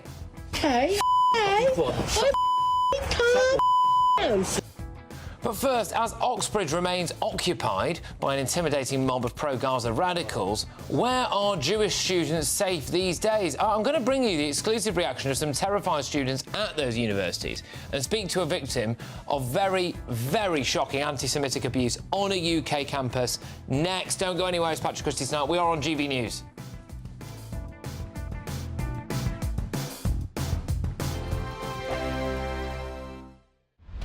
Britain's newsroom, weekday mornings from 9:30. It's a remarkable story, isn't it? Amazing. Extraordinary. And also, she was unflappable, apparently, the Princess Royal. She's just brilliant. refused to get out of the car and said, I'm not going anywhere. Extraordinary. Well, Jim Beaton was awarded the George Cross for protecting the Princess, and delighted to say joins us now, along with the former head of Royalty Protection, Di Davis. Jim, you won't remember, but I met you some time ago at the Imperial War Museum when Princess Anne was opening an exhibition to do with the George Cross, and you were there reunited with her. And you told me then what great admiration you had for the Princess, cool under fire, but you didn't do so badly yourself. It was probably my job. And also, I had a wee bit of police training, not very much, but a little bit, whereas Princess Anne had nothing. And yet, the way she displayed it, you would have thought she'd been highly trained to deal with any type of that situation. Even though you'd had some training, you took 3 bullets for the Princess. You effectively stood between her and a deranged gunman. Well, I was supposed to be a protection officer, really, so I just tried to fuddle about. You must remember that back in 1974, there was no communication, and we were extremely lucky that Michael Hills, who was outside Clarence House and nearby, had got one of the fast police radios, or radios on his shoulder, so he was able to send a message out. Otherwise, we would have just been relying on the good old public to phone in and say there's something happening. Yeah. So times have changed drastically. GB News is the home of free speech. We were created to champion it, and we deliver it day in, day out. Free speech allows us all to explore and debate openly the issues most important to us, our families, and of course, the British people. Having challenging conversations to enlighten each other. Which is why we hear all sides of the argument. We are the People's Channel. We will always stand by the freedom to express yourself. On TV, radio and online. This is GB News, Britain's news channel. I'm Michelle Dewberry, and I'm not here to tell you what to think. I'd much rather hear what you have to say. So, send in your opinions to gbviews@gbnews.com. Keep them clean, and you never know, I might read them out. With my panel here on Jubes and Co, we debate, we get stuck into the issues of the day on a show where all views are welcome, especially yours. GB News, the People's Channel, Britain's news channel.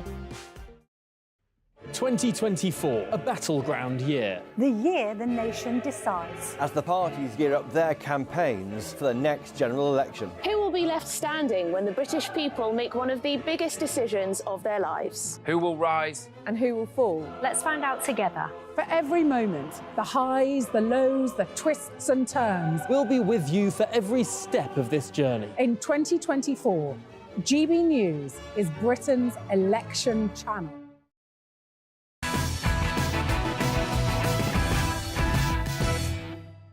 Welcome back to Patrick Christys tonight on GB News. Now, over the past few days, countries across the world have been rocked by pro-Palestine activists. In Amsterdam, pro-Israel students were beaten and chased by a pro-Palestine mob after police moved in to break up an occupation of university grounds.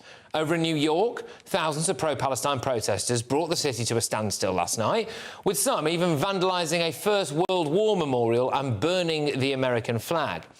Now, here in the UK, activist students at Oxford, Cambridge, Liverpool and Edinburgh, amongst others, by the way, have occupied university grounds in a mass pro-Palestine protest. These intimidating pro-Palestine camps have left Jewish students fearing for their safety, so much so that many students we contacted today felt too scared to come on the show.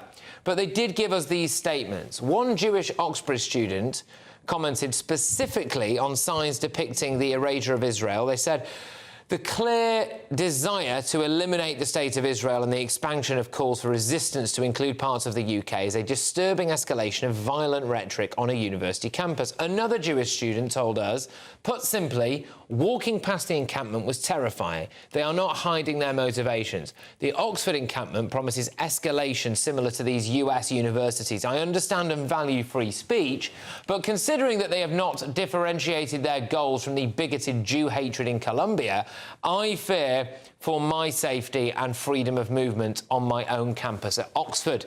I hope that the university can recognise the psychological effects of these encampments on the minority of Jewish students.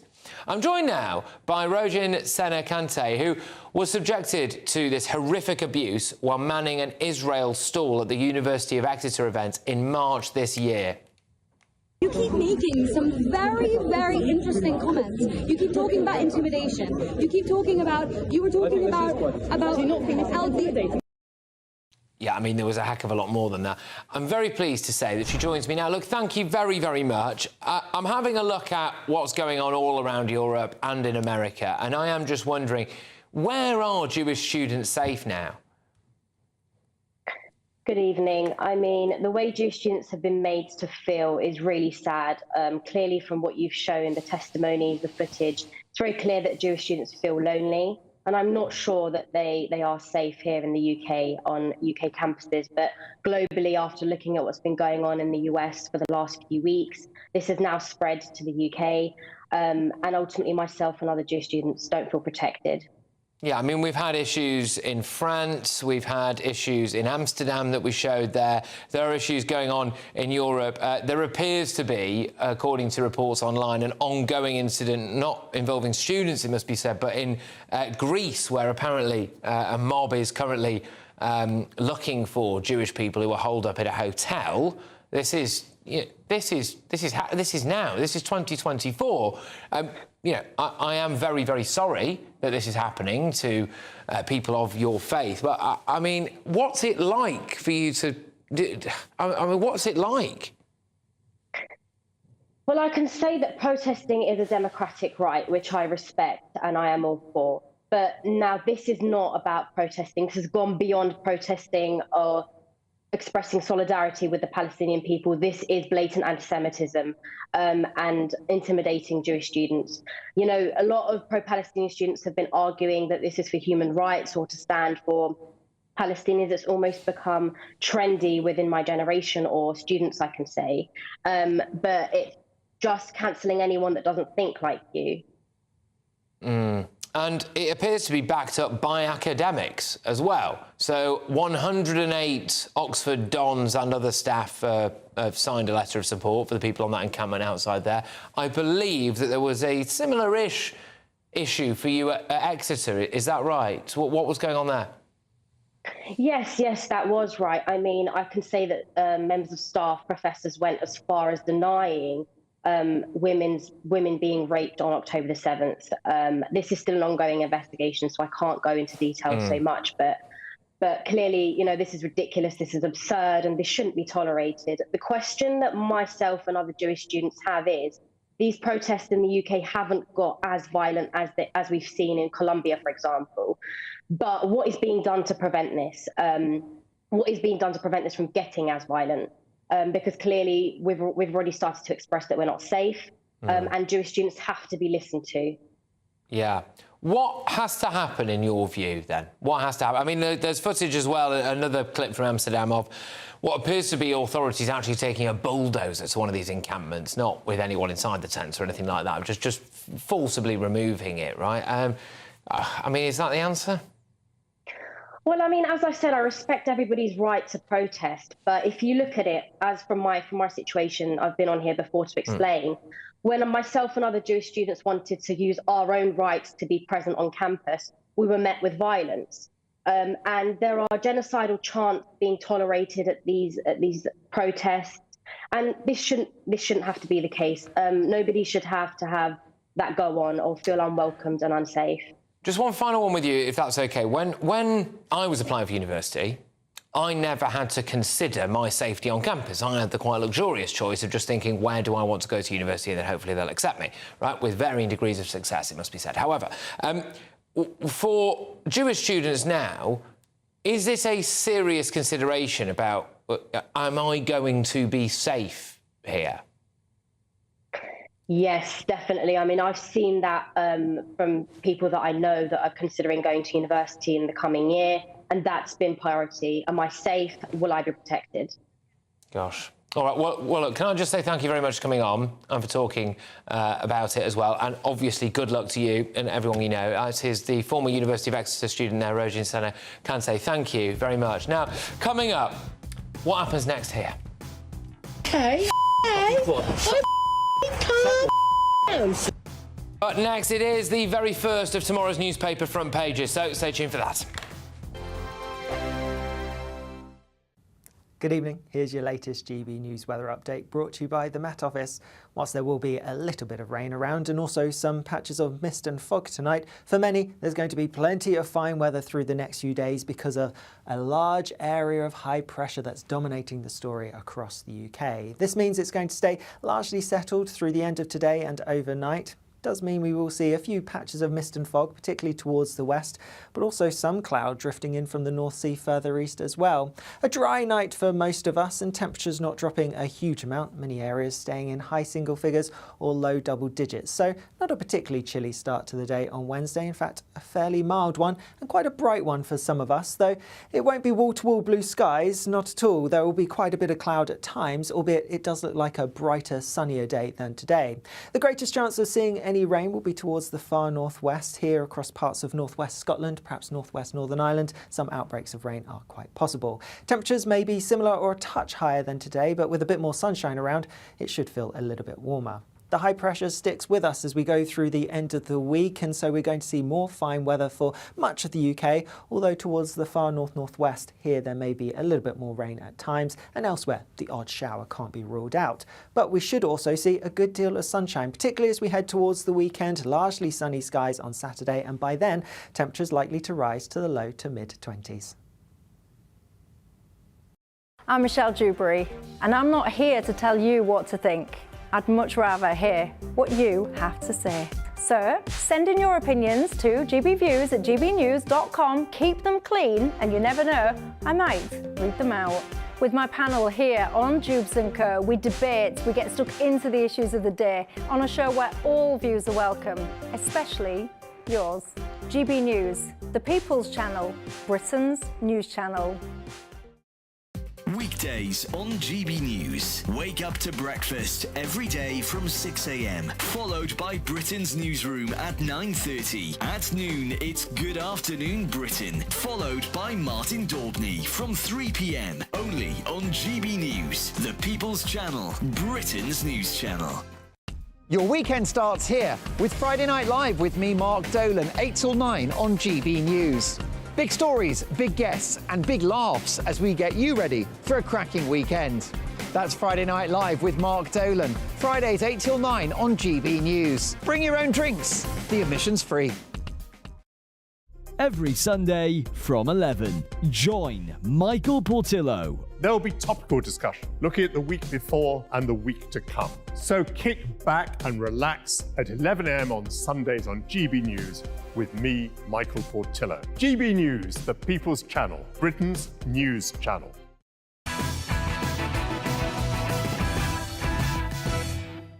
Welcome back to Patrick Christys Tonight. It's time for tomorrow's front pages. Yeah, going in with the Metro. Charles is snub as Harry flies in. Sorry, son, I'm a bit busy. Harry has been snubbed, it appears, by King Charles. I think he probably could have done a bit more to make it happen, but there we go. The Daily Express. Myth migrants boost economy must be busted. Senior Tories are demanding that Rishi Sunak dumps liberal immigration rules, claiming it's a myth that immigration boosts Britain's economic growth. They also go in there on King being too busy to see Harry. The Eye. UK gives Israel war crimes warning for Rafah invasion. Israel risks committing war crimes if it continues its latest offensive in Gaza without coming up with a credible plan to protect civilians. That's, well, we're warning them, apparently. Let's go to the Mirror. Euros boost for fans. Extra time in the pub. Bars can stay open late if England reach the semi-finals. There we are. The Daily Mail. Harry's reunion hope is dashed. The Prince flies into the UK. He's forced to admit his father is too busy with, quote, other priorities. I've got the Times here. Britain leads charge to keep young safe online. New rules aim to curb... Oh, we're on The Guardian, apparently. There we go. Garrick Club members vote to lift... Oh, it's just all right. I don't care about this anyway. Garrick Club members vote to lift the 193-year ban on... Can I just say, nothing screams out-of-touch champagne socialist women, right, than the people, the women who read The Guardian who really think that this Garrick Club victory is a victory. It's just letting really elitist posh women into a club full of really elitist posh blokes. I don't even care about that one. No, exactly. That's the thing. Even Amy. Yeah. Moving on to The Telegraph. Ignore The Telegraph. Right, fine, whatever. Right, apparently we have got some breaking news for you as well, which is that these e-gates are a bit of an issue. As you were hearing from there, I've got my panel. We've got columnist and political commentator Patrick O'Flynn, Deputy Chairman of the Conservative Party Jonathan Gullis, and author and broadcaster Amy Nicol. Now, yes, this breaking story tonight that showcases broken Britain at its worst. UK border force are scrambling to fix a nationwide e-gate glitch affecting all UK airports. This is footage from social media appearing to show huge queues building up at some of our biggest airports. These include Gatwick, Stansted and Manchester. We're also hearing at Heathrow Airport that contingency plans are being put in place to make sure passengers are safely processed through the border. Patrick, presumably you're quite happy. Our borders are currently closed. No, I don't believe in people not being able to travel between countries at all. I do think the high-tech e-gates and all that, surely they can't be brittle. If technology is brittle and subject to glitches and there's no kind of belt and braces approach, then we're asking for trouble, particularly as we've heard with China seemingly able to switch on and off our computer systems almost at will. And Amy, you'd just throw the e-gates open, wouldn't you? Yeah. Exactly. I can't believe this, though. Like, we can't even process passports. Like, we can't let anyone through. Yeah, everyone's just stuck. I mean, this is a shocker, to be fair. I don't think it's broken, Britain. Well, look, it's Patrick, just broken. Look, Patrick. Here we go. Go on. It's important to... First of all, I'm not going to comment on something that's very live right now, and of course you'll expect me to want to go back and hear what the Home Secretary and the Legal Migration Minister's got to say, but I'm sure contingency is being worked up to make sure we can deal with this. But of course, it's not a good look, and it's not a good day, particularly if you're in that queue, and God forbid the parents who've got young children having a 3.5-year-old and 2-year-old. I cannot imagine what that would be like in that situation. That is the nightmare scenario from hell, actually. Anyway, right, now, moving on. The BBC once again finds itself in hot water after an independent review of its migration coverage found risks to impartiality.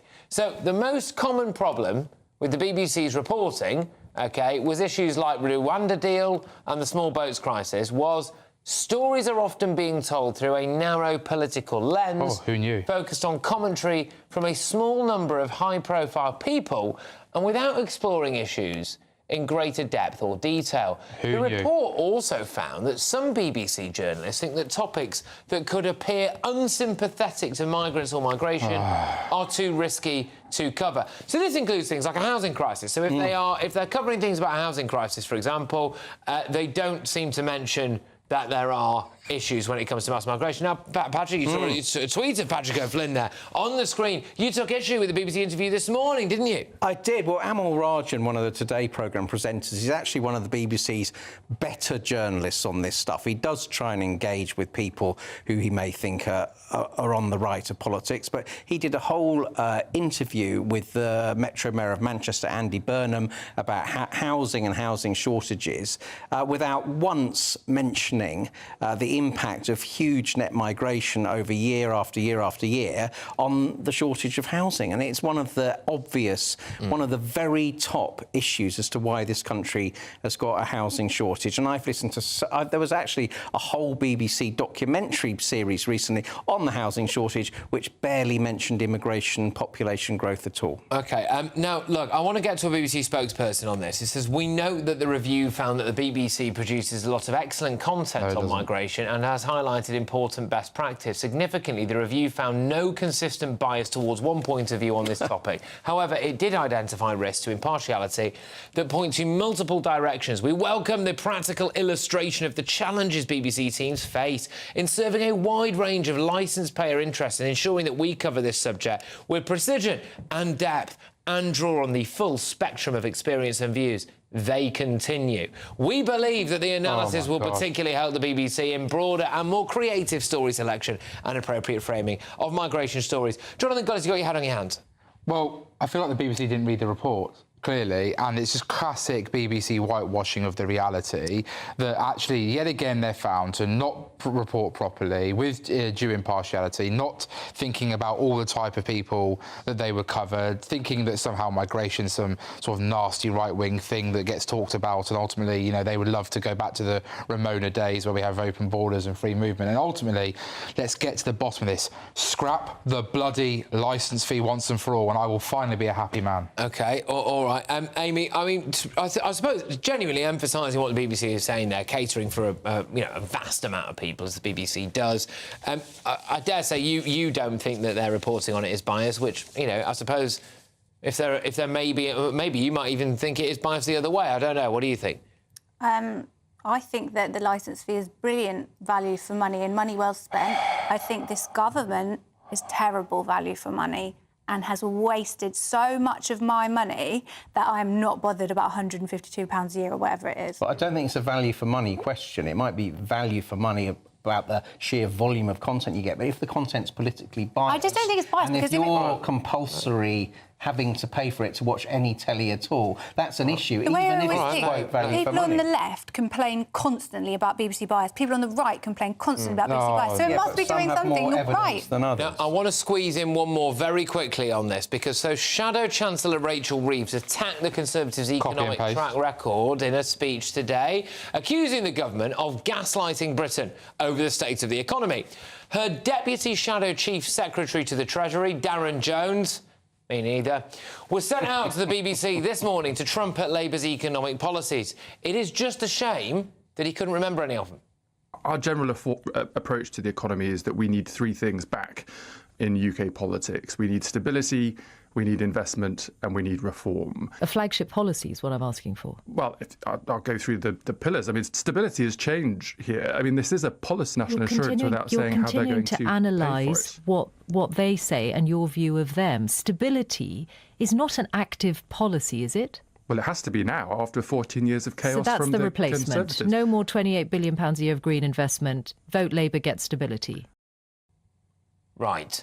Not a whiff of a policy there, was there? But, hey, you know, some would say if they came up with a policy, they'd just U-turned on it the next day anyway. But coming up, George Galloway is in hot water, is he? After airing his controversial controversial views on gay relationships. Find out why he said what he said in tonight's Greatest Britain Gideon Jackass, where hopefully afterwards I'll remember how to read. And I will finally show you what happened next in this dramatic clip. Okay. Yes, there's more of that and tomorrow's front pages. That's next.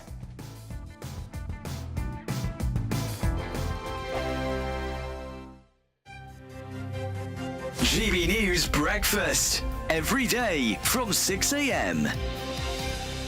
I have to say, the jam issue is It's all very WI, isn't it? Well, it's ridiculous. Now there's a picture of a friend of hers who's lying on the grass, cuddling a bowl in which the jam is placed in the middle with lemons round it, and a dog lying next to her. So she's holding this as if it's someone else that she really loves. I think, well, Meghan would have organised that because she'd have given her the present. I think this is too far. I mean, it's jam. It's stupid as well. Yes. I mean, you know, if any of us were to bring out a product, you know, Isabella might associate with jam. I could see, you know, I could see how that would Sticky work. jam. Yeah, but Meghan Markle, why? Well, what was her website called? Twiggy or Tiggy? No, or I've something got it back down in the because I day? can't remember. America. Oh, Tig, the Tig. Tig. She used to be quite, you know, a lifestyle guru pre-Harry. So she's trying to go back to look at what I'm wearing, look at what I'm eating. I can get everybody to buy my product. And what the chickens should have in my garden. Do you actually think jam crosses her lips? Would No, you? of course, way too much No, sugar but in they there. also say it comes from her garden. I mean, how many strawberries has she got? Does it mean 50 people, that's only enough for them? It's not going to have thousands of people asking for jam. We won't have it. And there is a thing that she was cross that, well, she said, jealousy, really, that King Charles brings in all the food and the jam, things to make from somewhere else. He doesn't do it himself or get his staff to do it. But he gives it all the money to charity, right? Yes, yes. All this money is for Meghan. And it's sold out. And people have thought, well, actually, if we are going to get jam, if that's what's trendy, let's get it from the king, not from Meghan. Not her. Yes. Yeah.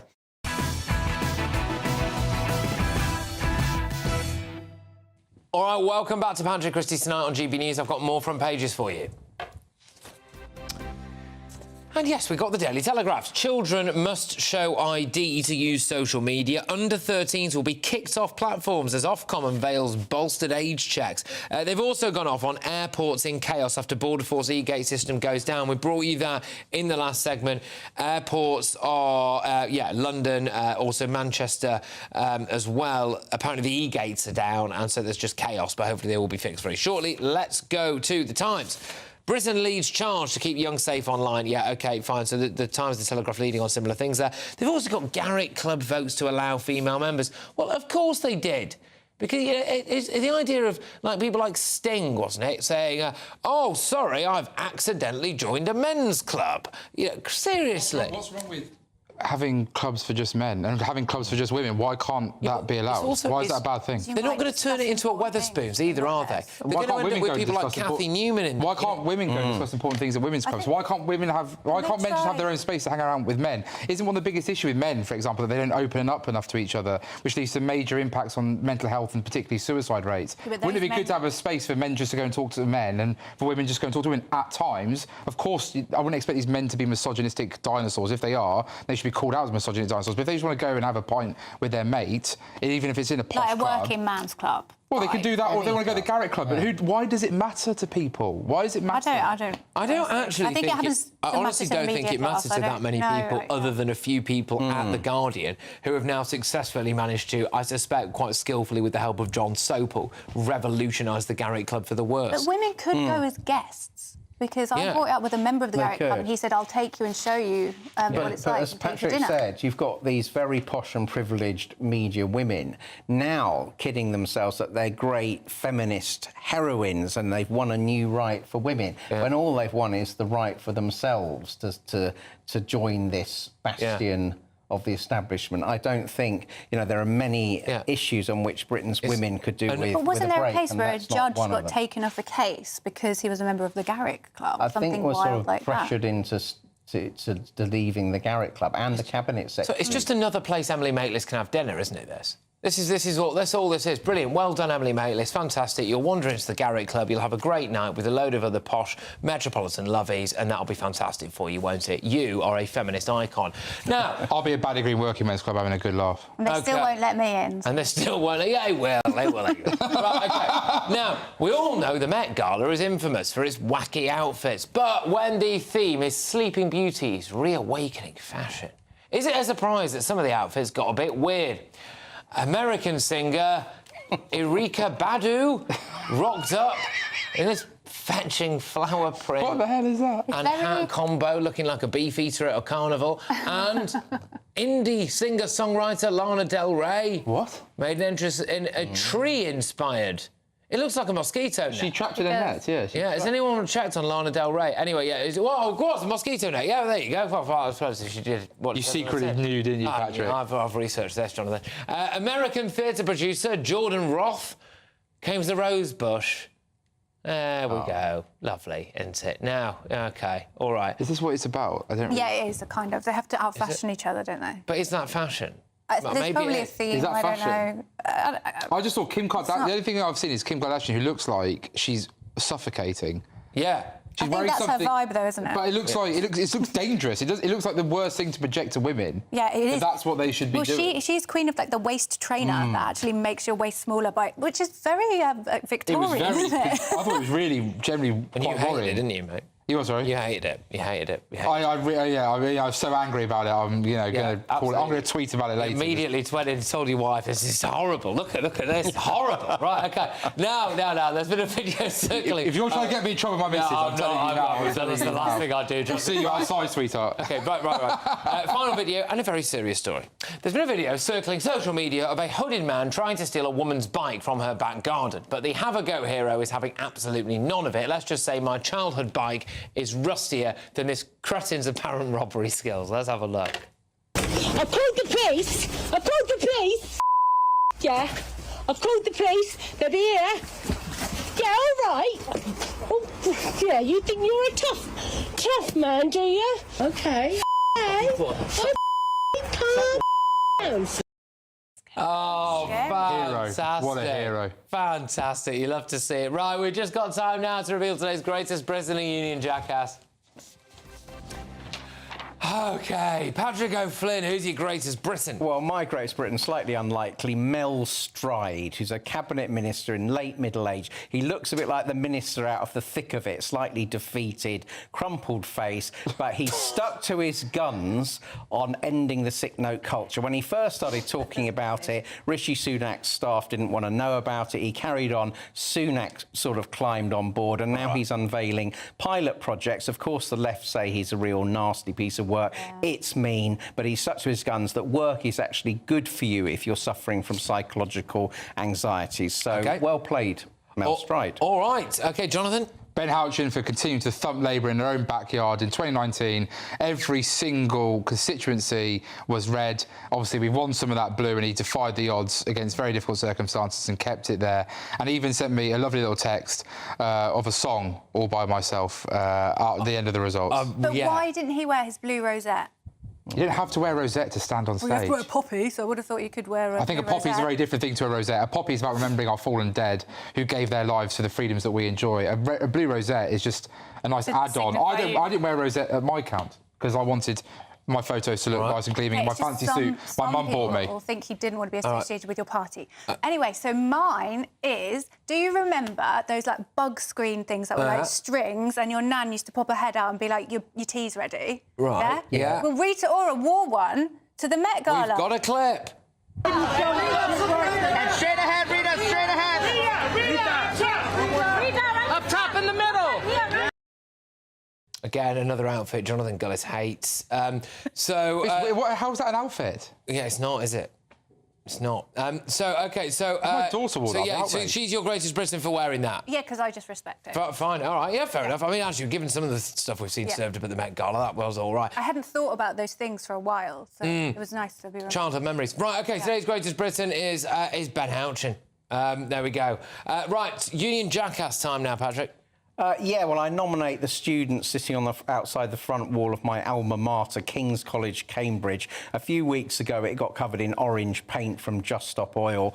Now the lawn's getting ruined by overprivileged people wearing the keffiyehs when I thought they were against cultural appropriation, the white left. And there was even a workshop on something called pink washing, which I hadn't heard of before, which is apparently when people on the right point out to people on the left that in Gaza being being LGBTQ plus whatever, wouldn't be treated very well. And apparently we're not sincere. We don't really care about that. We're just trying to catch out Gaza and cover Israel's blushes. But I put it to them, if they set up a meeting in the basement bar of a hotel in Rafah, the LGBTQ Palestine, it would get transferred to the rooftop garden and they'd be leaving it a fast trajectory. All right. No, we're going to have to be quick, Jonathan. Richard Parker, Labour's new disastrous mayor of the West Midlands, or should I say he seems to want to be the mayor of Gaza, tweeting out his very first policy position was about his concern for what was going on in the Gaza Strip, which has nothing to do with potholes or buses or trains, the things that he's meant to be responsible for. And it wasn't just that, Richard Tice responsible for saying he was delighted to put Parker in position over Andy Street. All right, go on, Amy. My one is George Galloway for his comments about gay relationships not being normal, and he wouldn't want his children to be taught LGBT relationships in school. OK, yeah, George Galloway copped it a bit, didn't he, really? I mean, he says that it was a full clean, he was talking about 97 genders and all of that, but very much two sides to that. Right, OK, today's winner of the Union Jackass is those students who are camped outside Oxbridge and, frankly, everywhere, really shouting about Palestine. So there we go. Right, look, thank you very much, everybody. It's been a lively show. Thank you to everybody who's been watching and listening at home as well. It's Headliners next with a more in-depth look at all of tomorrow's news tonight. I will see you tomorrow from 9 p.m. Keep fighting the good fight. A brighter outlook with Box Solar, sponsors of weather on GB News. Good evening. Here's your latest GB News weather update brought to you by the Met Office. Whilst there will be a little bit of rain around and also some patches of mist and fog tonight, for many there's going to be plenty of fine weather through the next few days because of a large area of high pressure that's dominating the story across the UK. This means it's going to stay largely settled through the end of today and overnight. Does mean we will see a few patches of mist and fog, particularly towards the west, but also some cloud drifting in from the North Sea further east as well. A dry night for most of us and temperatures not dropping a huge amount, many areas staying in high single figures or low double digits. So not a particularly chilly start to the day on Wednesday, in fact a fairly mild one and quite a bright one for some of us, though it won't be wall-to-wall blue skies, not at all. There will be quite a bit of cloud at times, albeit it does look like a brighter, sunnier day than today. The greatest chance of seeing any rain will be towards the far northwest here across parts of northwest Scotland, perhaps northwest Northern Ireland. Some outbreaks of rain are quite possible. Temperatures may be similar or a touch higher than today, but with a bit more sunshine around, it should feel a little bit warmer. The high pressure sticks with us as we go through the end of the week, and so we're going to see more fine weather for much of the UK, although towards the far north-northwest here there may be a little bit more rain at times, and elsewhere the odd shower can't be ruled out. But we should also see a good deal of sunshine, particularly as we head towards the weekend. Largely sunny skies on Saturday, and by then temperatures likely to rise to the low to mid-20s. That warm feeling inside from Boxed Boilers, sponsors of weather on GB News.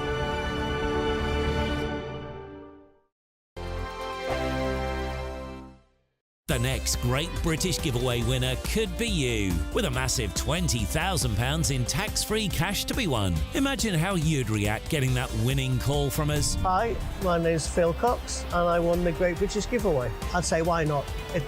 What is it? The price of a text and £2 to enter. And if I can win it, anybody can win it. And they're going to get even more money this time round, so why wouldn't you go in the draw?